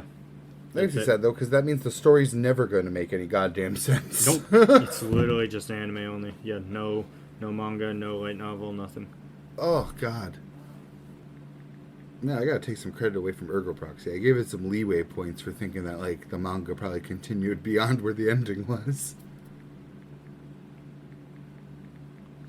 Yeah. I don't know what the point of it is at all. The uppercut of the car. Oh my god, the art. Holy Tenjo Tenge. Oh, well, actually, I just saw the stabs to the legs right there. Look at that. My god, the fucking art goes so hard. It what does, the dude. Goddamn shit, dude? I was trying to hope to see if I could get some... wow. Because I was looking up the Bunchichi versus Mitsuyomi manga panels, but I got nothing. This right here is from the fight, but it's just, it's just Bunchichi going to punch something and like winding up, you know what I mean? Oh, yeah, there you go. Yeah. Getting serious. So good. So muscly. Oh my god, it's 22 volumes long. What's that? Tenjo Tenge. Yeah. You know what other manga I haven't finished? Tokyo Ghoul. Oof. Both of them, I'm in like 20 to 25 chapters from finishing. I'd have to reread the whole last like arc of Tokyo Ghoul though. I realize I'm only reading like one thing that I could possibly finish, and it's Dorohedoro. I could go, like I said though, if I reread Tenji Tenge, I'd have to start over from at least where the anime left off. And for Tokyo Ghoul, I would have to reread. I'd have to reread. Yeah, because it is Tokyo Ghoul Re, but I believe it's on Shonen Jump app. Is Re on Shonen Jump app? I'm pretty sure they both. I know are. regular is. Then Re should be too. Dun, dun, dun. Yep, right there. Re. Nice. I can't believe Blue Exorcist is still going. Is it really? A new chapter released this week. Today. I liked that when I first got it. But And then they went all anime original for the whole second season. Or second part. yeah. / ending. At least Tokyo Ghoul will be an easy read. Fucking Tenji Tenge, not so much because I'd have to find fucking a browser. Add more to my browsers. Boo. I got Chiaki And didn't the come only other one that I'm close would be Oyasume Pum Pum. I have a lot of things I could finish that I've started like the first few volumes of, but I can't even really count those because it's barely started. Like Vagabond, Soul Eater, Banana Fish, and Dorohedoro. Dorohedoro's the only one I could say because I'm 9 volumes in and it's like 24 volume song. Yeah, so you're almost halfway. Yeah, get in there. How many volumes do you own?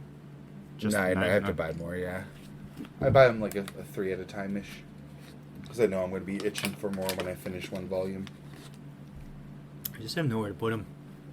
Yeah, mine are still in boxes or on top of the bed we're trying to get rid of. Oh, maybe someday I'll buy some, like... There's some mangas that I want to just have. Chainsaw Man's one I'm buying just to own it. Like, See... I get an exact answer on that one. I'm gonna. I mean, it's just a matter of how long it takes me to do it or when I start doing it. But Berserk is just gonna happen. I'm getting those deluxe things. You have 9 volumes of Chainsaw Man so far. Because Berserk's one that I know, with what I know of the series, I know I'm gonna like Berserk. Yeah. It's just there's no universe that I don't enjoy reading Berserk, and it's Berserk to have that hard copy. Yeah. The other ones, I mean, it's like. Do I want One Piece? But then do I want to spend that much One Piece? You're literally not. You don't want One Piece. You don't want 1,000 volumes of a manga. 100. 100 volumes of a manga, yeah.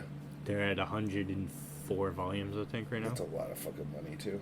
Yeah, you think each volume, and then there's going to be certain volumes among those volumes that are probably rarer than others. Like, yeah. It's a lot to buy. And I'm just like, I don't have fucking storage Plus, space. And I let's don't be real, want though. storage space. I guarantee you when One Piece ends, they'll start putting out box sets or Vizbigs.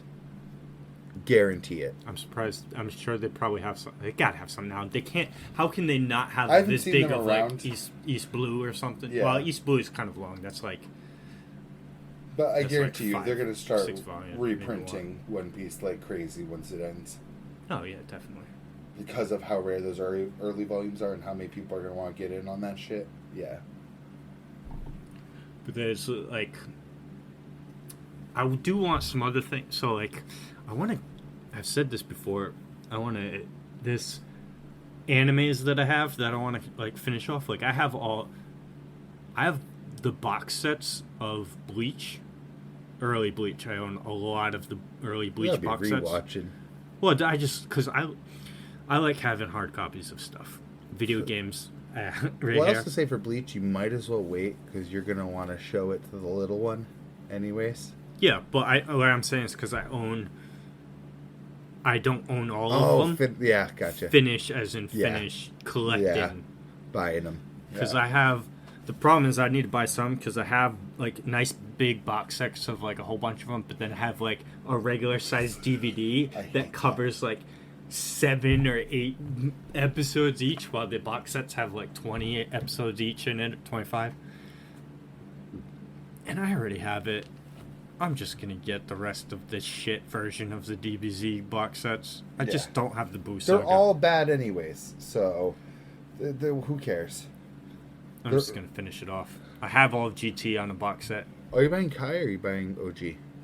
It's the orange ones. The orange box set, so it's not Kai. Okay, I don't like Kai. I also don't like Kai because, and I've learned this in a different video, a lot of the art direction from the original director of DBZ, like, you know those shots where instead of like the regular colors, it goes into like a saturated red and black? Mm-hmm. All of that's not in Kai. Because that was an original director's decision for like color-wise, and Kai has a different director, and it was actually like Yeah, because they like shorten stuff. Like the whole Raditz thing is like 15 episodes in original. It's like 2 episodes in. So that Kai. was also probably part of like cost cutting in some way, but it's a vibe. Like I love that when they drench it in that Kaioken red for the whole the whole screen. So like that, I think things like that made DBZ. In a way. Obviously, it could live without it, but I think it's better for it. Because, like, my cousin's a huge DBZ fan. Both of us were. When we played outside, we were playing as Goku and Vegeta. Well, I was Goku. He was always Gohan. Gohan's always been, excuse me, his favorite character. Always. So. Weird taste, but. Mostly because of the Teen Gohan thing, and he just. People love Team Gohan. Stuck on that train, hoping that adult Gohan would copium that Gohan would return to who he was, which he was amped when Mystic Gohan came back to fight Super Boo. He left the great Saiyaman behind. Yes, but then just the usual Gohan becomes super You need to check arrogant. in on this friend. You need to check in on him. See if he watched Superhero. He didn't yet. I actually spoke to him. Oh shit! Recently, he just didn't have a chance to go see it. He wants to see it. Because that's Gohan. Yeah. And he's gonna hate half of it and then love the latter half of it. Then he's gonna hate bad dad Gohan, but love. Oh shit! He's back again, Gohan. My boy's gonna be a fighter again. But I loved the DBZ as a kid, but I couldn't watch. I'd be fast forward. Would you be able to do it for the little one? Well, I could just put it on for him and he can watch it. I'd be in the room. I'd be in the room with him, and I would not be able to. You're not gonna sit down for DBZ day. I don't know if I could, or if I could, well, I'd be pulling out the phone a I lot. I knew it. I imagined in my head you'd be like, oh shit, he's powering up again. Oh shit, here comes the Super Saiyan 3 transformation. This is a 5-minute long screen. I'm only in the May of Kamehameha right now. Shit. Yeah, but my cousin's already starting to show his son certain scenes of it, and his son is, I don't know, how much older than, actually, I think he's only like 2 months older than mine. I'd still give a little more time before Bleach, because Bleach would be much more down the road, but it's DBZ darker and bloodier. Yeah, DBZ I could probably start doing when my son's like 6, maybe. Did I ever watch Dragon Ball? Yeah, but Dragon Ball also has some, like, I don't know if I'd be able to get that past my wife, because my wife's pretty big about, no blood on anything. It's like, I don't know, Dragon Ball even has that much blood. Well, I mean, he beats Piccolo by punching through him. That's at the end. It is at the end, yes. But then Piccolo also has, what, purple blood? Green blood? Yeah, purple. So, I don't know. We'll see. I mean, right now he's big into stuff that he wouldn't watch anime. Like, my wife's tried getting him into Pokemon, and he's seen a few episodes, but he's just not vibing with it. He's too young still. Yeah, save it. He's too young. Don't make him over it before he has a chance to love it. Because he's only 3. Yeah. He likes Sonic right now. That tracks, yeah. Big on Sonic. And he likes dinosaurs. Have you watched the Sonic movies with him yet? Oh, he's seen all of them. Nice. The live action ones? Oh, those? No, he hasn't the new seen those. Sonic movies. He's seen all the animated stuff. He really likes the multiverse one. I'm actually getting sick in my stomach that there's other Sonic movies. It's curdling my stomach. Yeah, there's like straight up animated Sonic stuff. There's a lot. There's a series he watches. I know the series, but I didn't know there's movies. Well, because it's also... There's no one series of Sonic. It's like because each one is animated by someone else, and some of them are bad. Some of them are really bad. He played a Sonic game. He beat the demo of a Yeah, Sonic game. I saw that. Yeah, because there's He's 3 years old and he beat a demo of a fucking game. I'm like, this dude's so my son. I don't remember the Sonic I watched as a kid. It was on the Fox box. Oh, this is definitely JetX. new stuff. Oh, I know there is. But I forgot the name of that one. But that's where the one where it's like Sonic being isekai to like the real world, kind of. Like there's human kids that look awful. Just absolutely terrible. Gross. Yeah, and something So about Sonic not being able to swim. He's like drowning in a pool. It was bad. It was bad. Kirby also tried to have a show with like people, but You know what I need to find for him to watch? Marvin the Martian. Marvin. Only because he has a Marvin stuffed animal that was mine when I was his age, and he sleeps with it every night, and it's like his It's gotta thing. be hard to get all the old like Hanna-Barbera shit. I'm sure maybe if I looked it up on YouTube, there'd be something. Like some compilations, because that's how it felt like watching it on TV. Was like getting. See, I never random- really watched it either, so I don't even really know I what did. Marvin the Martian is about. I mean, it's I don't even it's know what less he Marvin sounds the like. Martian. It's more like Hanna-Barbera skits, kinda. I don't think. I could be wrong too. Grain of salt here. I don't think Marvin the Martian just had a show. I think he was a character that showed up in Bugs Bunny skits or would have his own skit in like a Bugs Bunny episode. That's what I'm saying. It must be really hard to try to rewatch like old Hanna-Barbera. Probably. Just trying to unfortunate. track down where they come from. Like I wouldn't know how to go hunt down Pepe Le Pew episodes. I feel like they were sparsed in between shit like Tom and Jerry and Tweety Bird. They could be attached to a different show and just be skits from that show. Yeah. Because I don't think there's just a Pepe Le Pew show. I don't think there was enough Pepe Le Pew content to even carry an entire Pepe Le Pew show. So Yeah, I think your best shot, and Compilations. sadly, not even compilations. Well, this is your best shot. You're gonna have to go for your second best shot. Your best shot would be to use Boomerang, the network TV station. Fuck that. First off, So I don't your have network. second best shot Is just YouTube. Yeah. We'll see. He's still young, so we'll get him into it. I mean, I watch way too much anime. My wife watches anime for him not to be into it, you know what I mean? Children watch. I actually gotta be really nostalgic now. 'Cause Yeah. I used to watch a lot of like old Hanna-Barbera, Tom and Jerry. He did, yeah. He doesn't Bugs watch any Bunny. of that yet, but that's because we have like, Disney's gotta have that. I feel like Disney had probably. you know what acquired all of Disney that over doesn't time. have like anything of is Chip and Dale. They barely That's Disney also Plus. They have surprising. like nothing. You can watch all of Chip and Dale stuff on Disney Plus in like a half hour. But what we've been doing with my son is because it's become a problem with his TV. That if he doesn't get his TV, it's a huge tantrum. We've just cut it out to where he only gets TV after dinner until bed, and that's about an hour a day. So he goes to bed at 7:30. We finish dinner around 6:30. So after dinner, he can watch TV. At no time can he watch TV for the rest of the day. We used to let him watch it, and like my wife would wake up in the morning before they both go to work, and she would get him breakfast and put him down, and he'd watch TV while she got ready for work, and then she would get him dressed and they would leave. Yeah. He doesn't watch TV in the morning anymore, and when he got home, sometimes if he wanted to, if he asked us, I want to watch TV, we would put it on for him and watch whatever.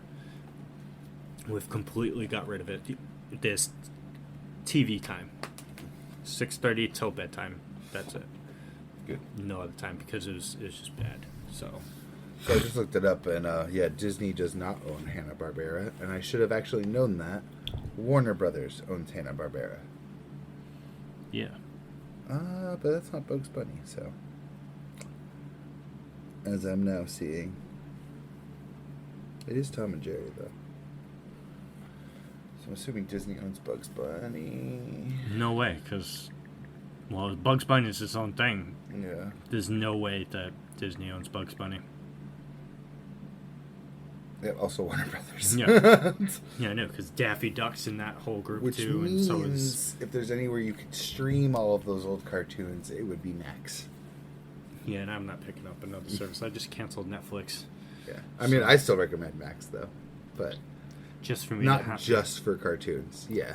Just for me to have to potentially pick it back up when One Piece comes out in August. Yeah. To at least give it a shot.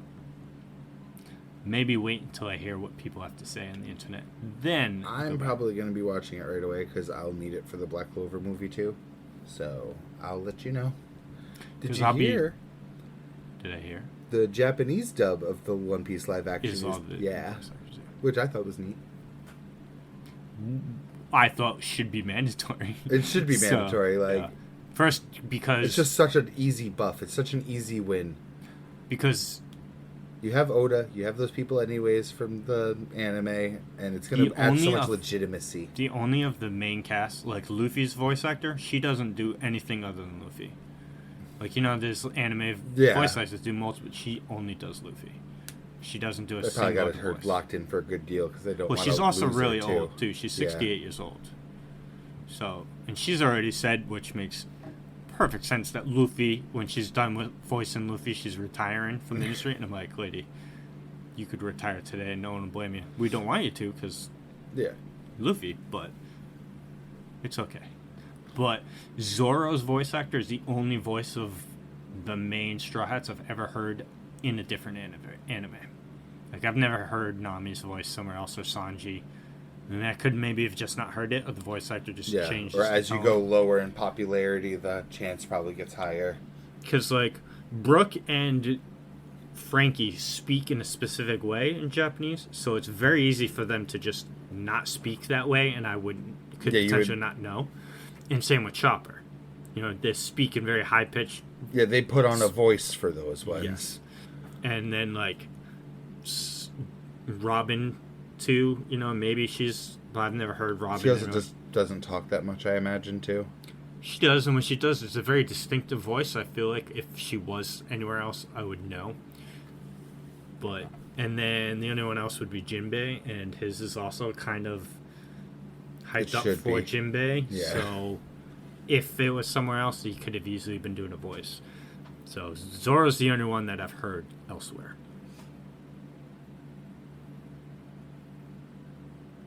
Yeah, that's it.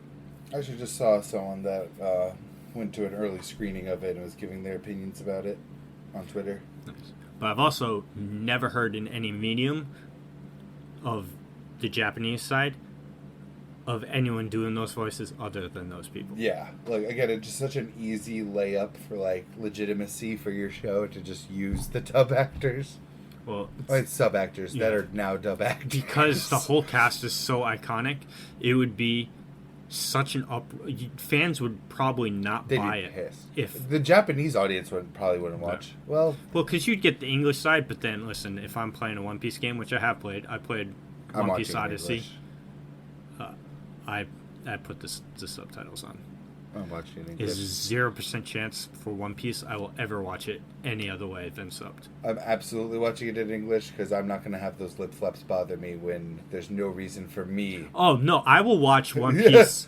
The live action in English. I'm watching it in English. Because is made in English. But I'm saying any video game, anime, anything, any medium, phone game, whatever it would be, where it's animated. Of least resistance. I'd be watching it sub. If the default is Japanese, I'm probably going to leave it on Japanese. If the default's English, I'm probably going to leave it on English. Except for Yakuza. I picked English specifically.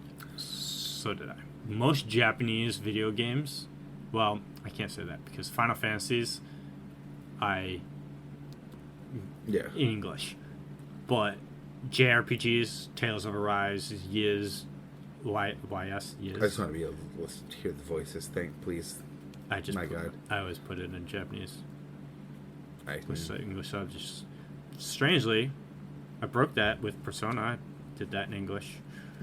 I did Yakuza. Yakuza in English. No.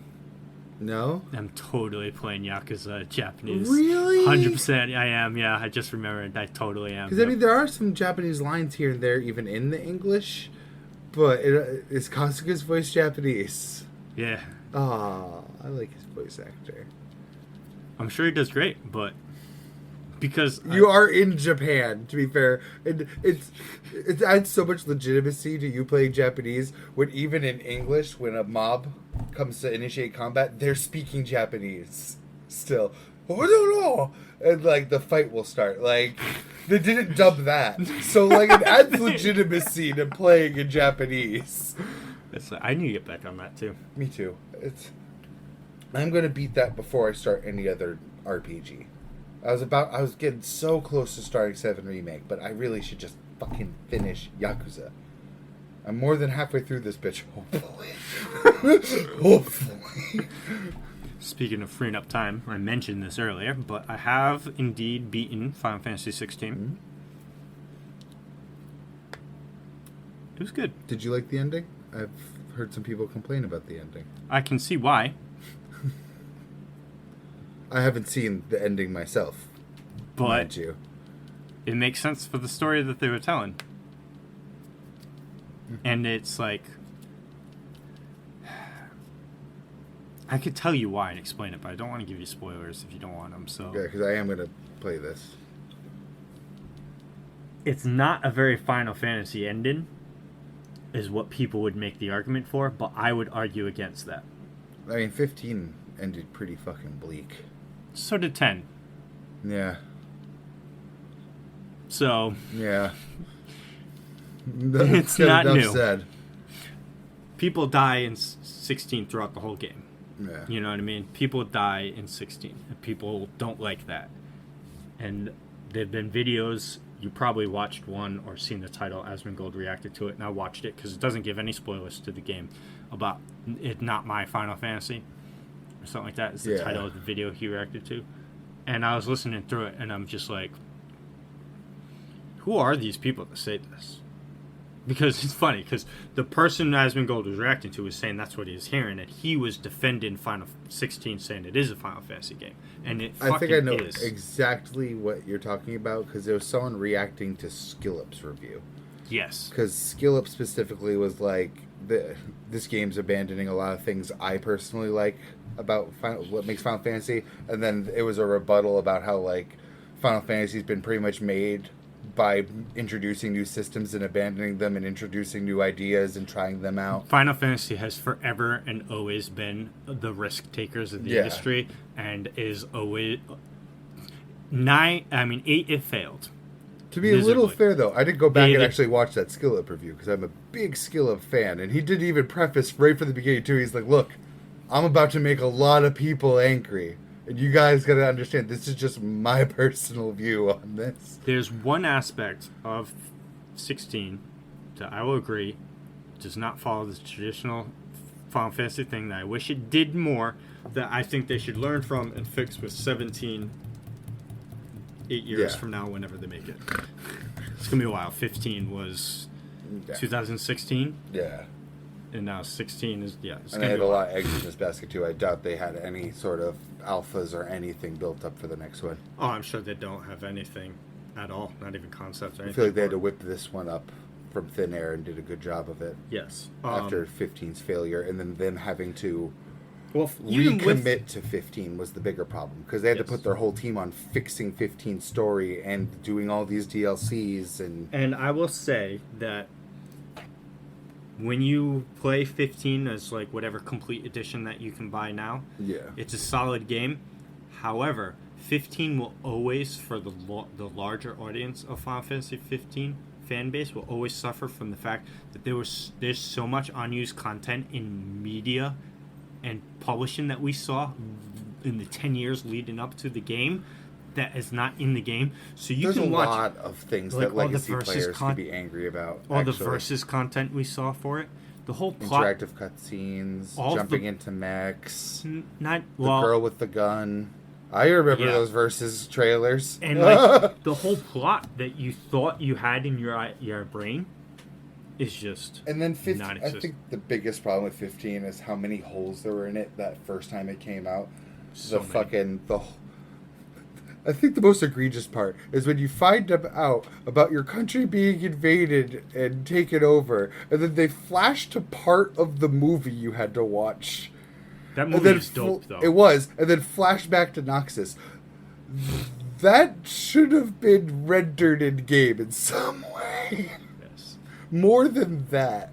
It should have been tied in more, because you don't even the whole movie, the main character of the movie is only shown hanging from a wall at the very end of the game is an Easter egg to say, oh yeah, this guy's here. But what were you going to say about 16? The one thing 16. I was just about to say it. The party. Yes, and that was skill's probably number one thing in general too. He was like, I just miss it. Party members. You have tag-alongs. You have people that tag along with you that are not controllable at all. You only control Clive. You have I wouldn't even mind if they just put a couple people there and you do some sort of gambit system to program how they want to act. Like, I don't even care about directly controlling a party. Even original 15, you could only control Noctis. Yeah. And with this they had to new add combats. in, yeah. But now with the new stuff after each DLC, now each one of those characters, and you know what's the hilarious part? Gladio and Ignis are way more fun to use than Noctis. I even like playing Prompto because it's just different. You know what I mean? Prompto's is very different, but it's not for me. I also think it's hilarious, though, that they only added in switching party members after they already programmed all of the other party members from their own DLCs. Yeah, because... That's fucking hilarious. Well, because each Now DLC... that we did all the work, let's plug it into the main game. But then also, when you watch the original content in Versus, is always the plan to be able to control all of them, because this content that you can see is Prompto shooting the guns. That whole production got fucked, man. It did. Because they took Nomura off it. Yeah. Which is honestly probably a good thing. Those are the best thing you could possibly do. But that also probably the wrong way, though. Leaving a hole in the story to put paid DLCs in to fill. Mm-hmm. That pissed me off so much. I didn't even get to those parts in the actual main story, but just the concept pisses me off. And you would honestly never get the answer. If you don't play the DLC, you have no idea why Ignis went blind. Zero idea. And it's pretty pivotal to what happens in Letitia. You have no idea what Gladio does. Gladio just leaves the party and doesn't tell you why. He comes back with like 3 new scars. A huge one across his chest. He's like, yeah, it's just whatever. And no one brings it up again. Nothing happened.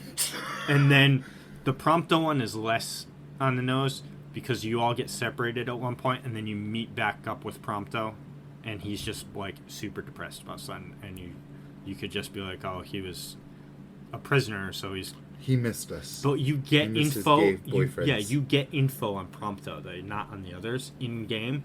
But then his DLC expands heavily on it to find out that he's really an Imperial. You know what I mean? He was born but then came to Noctis's country type deal. And then there's so much content. You got the anime that's all canon. Because it's a prequel anime. Why could all this work be on the game? Yes, please. Thank you.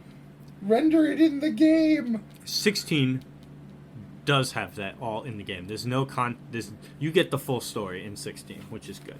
I do think they could have gone by with just having the feeling of a party even if you didn't control them. Yes. Because in... The combat's still good. I would say, in all reality, it's a Devil May Cry game. You're not going to control party members. Let's be real. Unless instead of switching icons, you were switching party members. That's the only way it would work in a Devil May Cry system. Mm-hmm. But so I think that's the one thing going forward that they could change is finding some way to keep this action combat in, if that's what they want to go for, because it looks like that's the way they're going. Because 15 had it, and then 16 just builds on that. They've been trying since 12. Let's be real. Yeah. So, and they're getting closer and closer with this being incredibly. It just is. Yeah, it just is. I'd even argue 15 was. There was. So was 15. Yeah, there's no time-based anything in 15 at all. Even 7 Remake. 7 Remake's just the tiniest bit closer because your abilities are almost kind of time-based. But even that, it's action combat. It's action combat. Yeah, because you have the basic and then abilities. But then so does Clive stuff. You have all of your basic attacks, which are just all action things, but then all icon abilities have a cooldown for them. So you can't spam them, and they each one have their own stuff. And then you can customize just because you have a main ability, like I told you last time, that Ifrit's is a dash. Yeah. So you can choose that, but just because you choose to have that icon be Ifrit, that doesn't mean the 2 abilities that you have on it have to be Ifrit/Phoenix. But I just watched a stream where someone unlocked the part where you can put other icon abilities Yeah. on at a time. So I could choose to have the Ifrit dash ability, but then one of Garuda's slash attacks, and Yeah. then a Ramu lightning attack. But it's like, oh, I like Garuda's attacks, but I don't really like Garuda's pull, so let me put Ifrit's dash. I will say, though, because that's, again, you know all of the icons in them, the Yeah. game, hyper disappointed in everything Odin Yeah. ability-wise that you get. They look cool, but so Odin's thing is they all have a circle ability, so Yeah. Ifrit dash, this, that. Shiva's is like the best one in terms of just a super awesome evade. It's just super useful. Titan's is a block. Odin's is it turns your sword into his sword, and then while you're attacking, you fill up a bar up to 3 like tiers, and then it's Zensetsuken, and then you press square and it doesn't attack. The problem is, when you switch your sword to his sword, you do 4 times less damage. It doesn't say that anywhere, but I noticed it. Because when I attack with my... See the numbers. I see the numbers. I was doing 500s with my thing, switch to his, and now I'm doing 100s. And I'm like, and Zansetsuken is not a 50-50 shot to kill someone. It's just a combo that does damage. And I'm like, that combo is not Worth enough damage to be worth. And his other abilities are just flashy sword combos. And I'm like... so much potential. Bahamut's circle is Mega Flare. You got to charge it. You're just floating around charging it, and you charge it up to 3. Same thing. It just slowly goes up.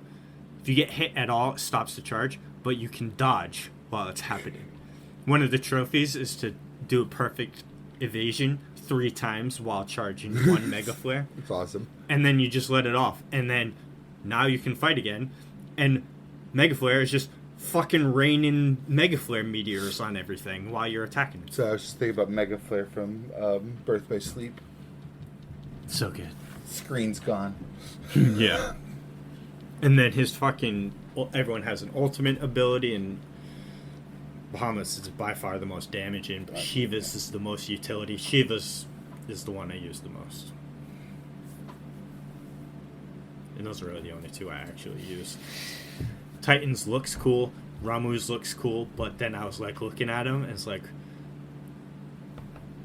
Garuda's is amazing, but very ineffective against bosses. Really good for your random crowd control fights. And then Odin's is shit.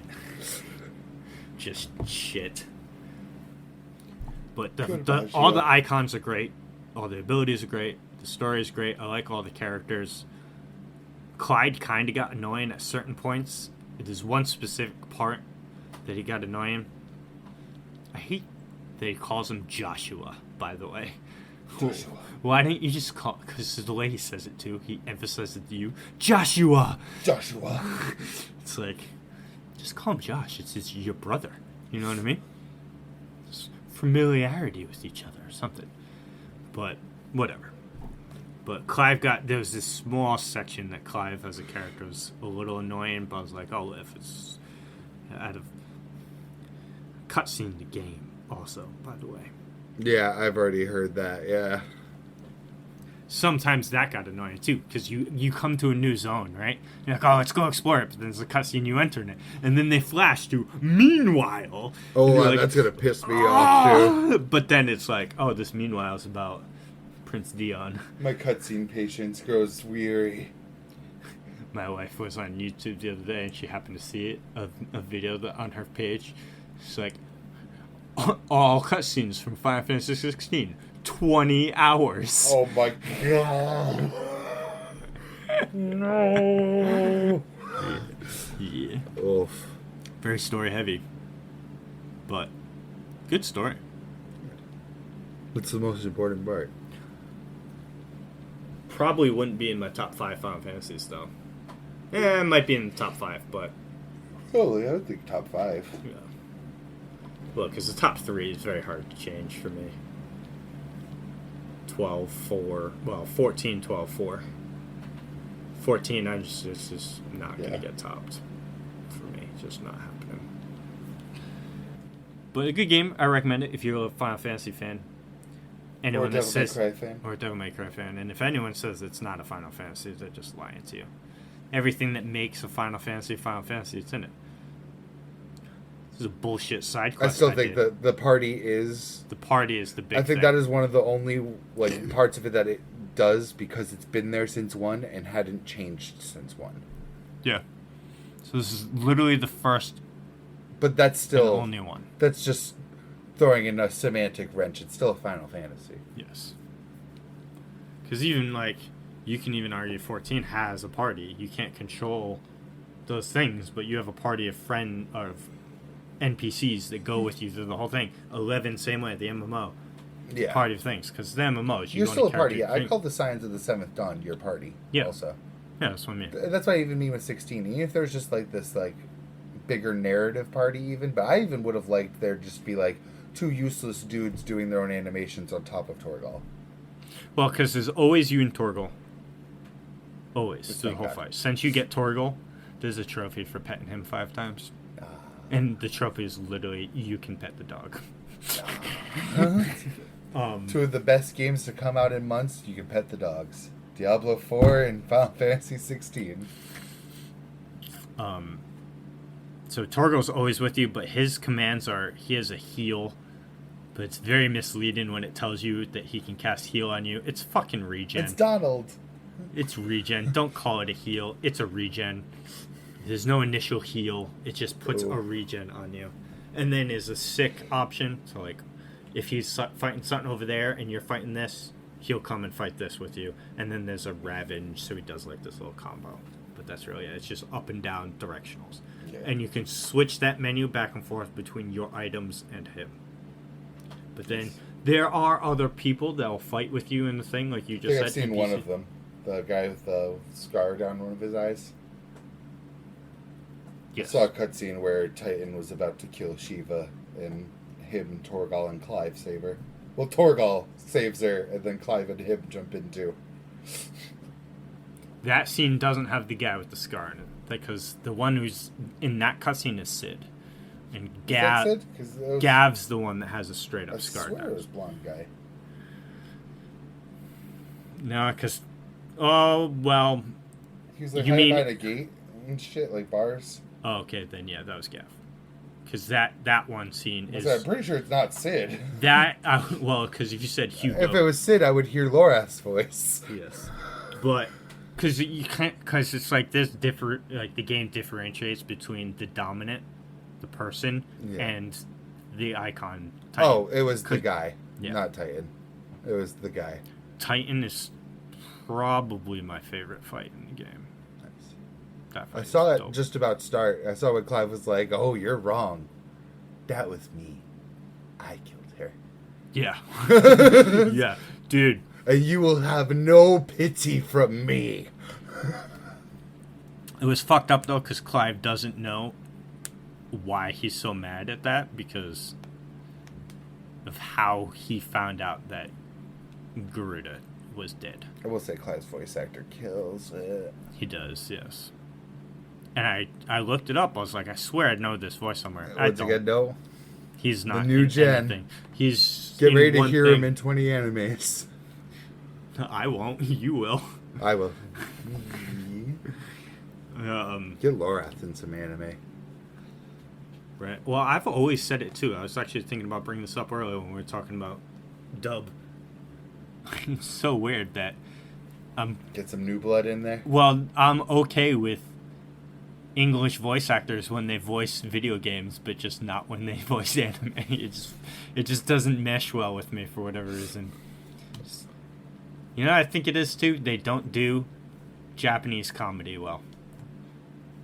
I can see that. For me, it's always comes down to direction. If people can show emotion or not, it's going to largely base if I like it or not. Because a lot of anime dubs, they just don't have good direction. You can just hear them use the same tone, no matter what the situation's calling for. Mm-hmm.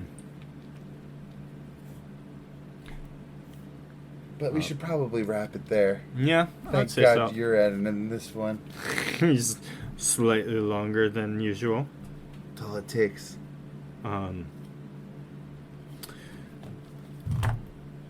What was I just gonna say?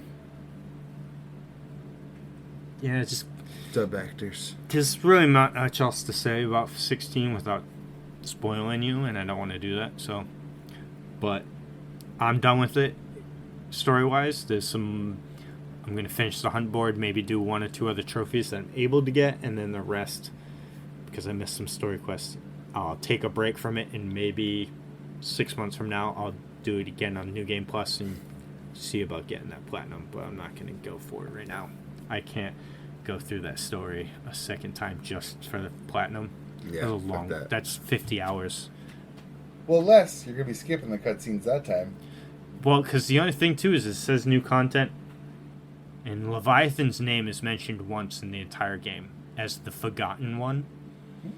And I'm That's like, a weird one to say for it's weird that second you. playthrough. It's weird that you just mention him, that he's a thing, but he's not listed on any of the concept art in game because there's a drawing with all the icons on it, and Leviathan's not on it. Or no, they say he is, but I was like, where? I don't fucking see him. But We imprinted him into the paper. so I'm like, oh, is he like a secret boss in New Game Plus or something? Because I found 0 super bosses, and if they're trying to say that the S rank hunts are the or the end game bosses, because this is like no end game that I found. So there's even a dungeon. I swear it's a dungeon, because there's a door that I've accessed doors like it before through story, and this is not one. And I'm like, okay, has to be. The only end game content is there's these trials for each icon, and you can only use their icon abilities, and you have to go through so many stages, and it's timed. So like doing certain types of abilities, like the Ifrit one is if you do one of the dash attacks, it adds 3 seconds to the timer. So you start at 60 seconds and starts counting down, and it adds to more time. So you can complete it. So there's going to be, 6 of those in the end game, and then the S rank hunts, which I've done all of them except 3, just because I went to bed. Yeah. So it's like, all right, come on. Where's my end game? I like end game in single player games. Give me some super bosses to fight, some challenging things. The last boss, the story boss, I fucking destroyed him. It was not. Ultima? Yeah, I mean it's implied by his face. It is so obvious once you meet him. You're like, okay, this is the final boss. And then as you go through the story, it's like, okay, yeah, this is the final boss. It's like there's no. They don't try to hide it. They're like, yeah, this is the final boss. Motherfucker, look at him. He's Aeonort. Let's go. Yeah, basically. But that was episode 22. 22 of the Dukes of Weebdom. More time to maybe read some manga now. Yeah. Have some. So you edit this. Well, yeah. Yeah. But in Take general. care. Bye-bye.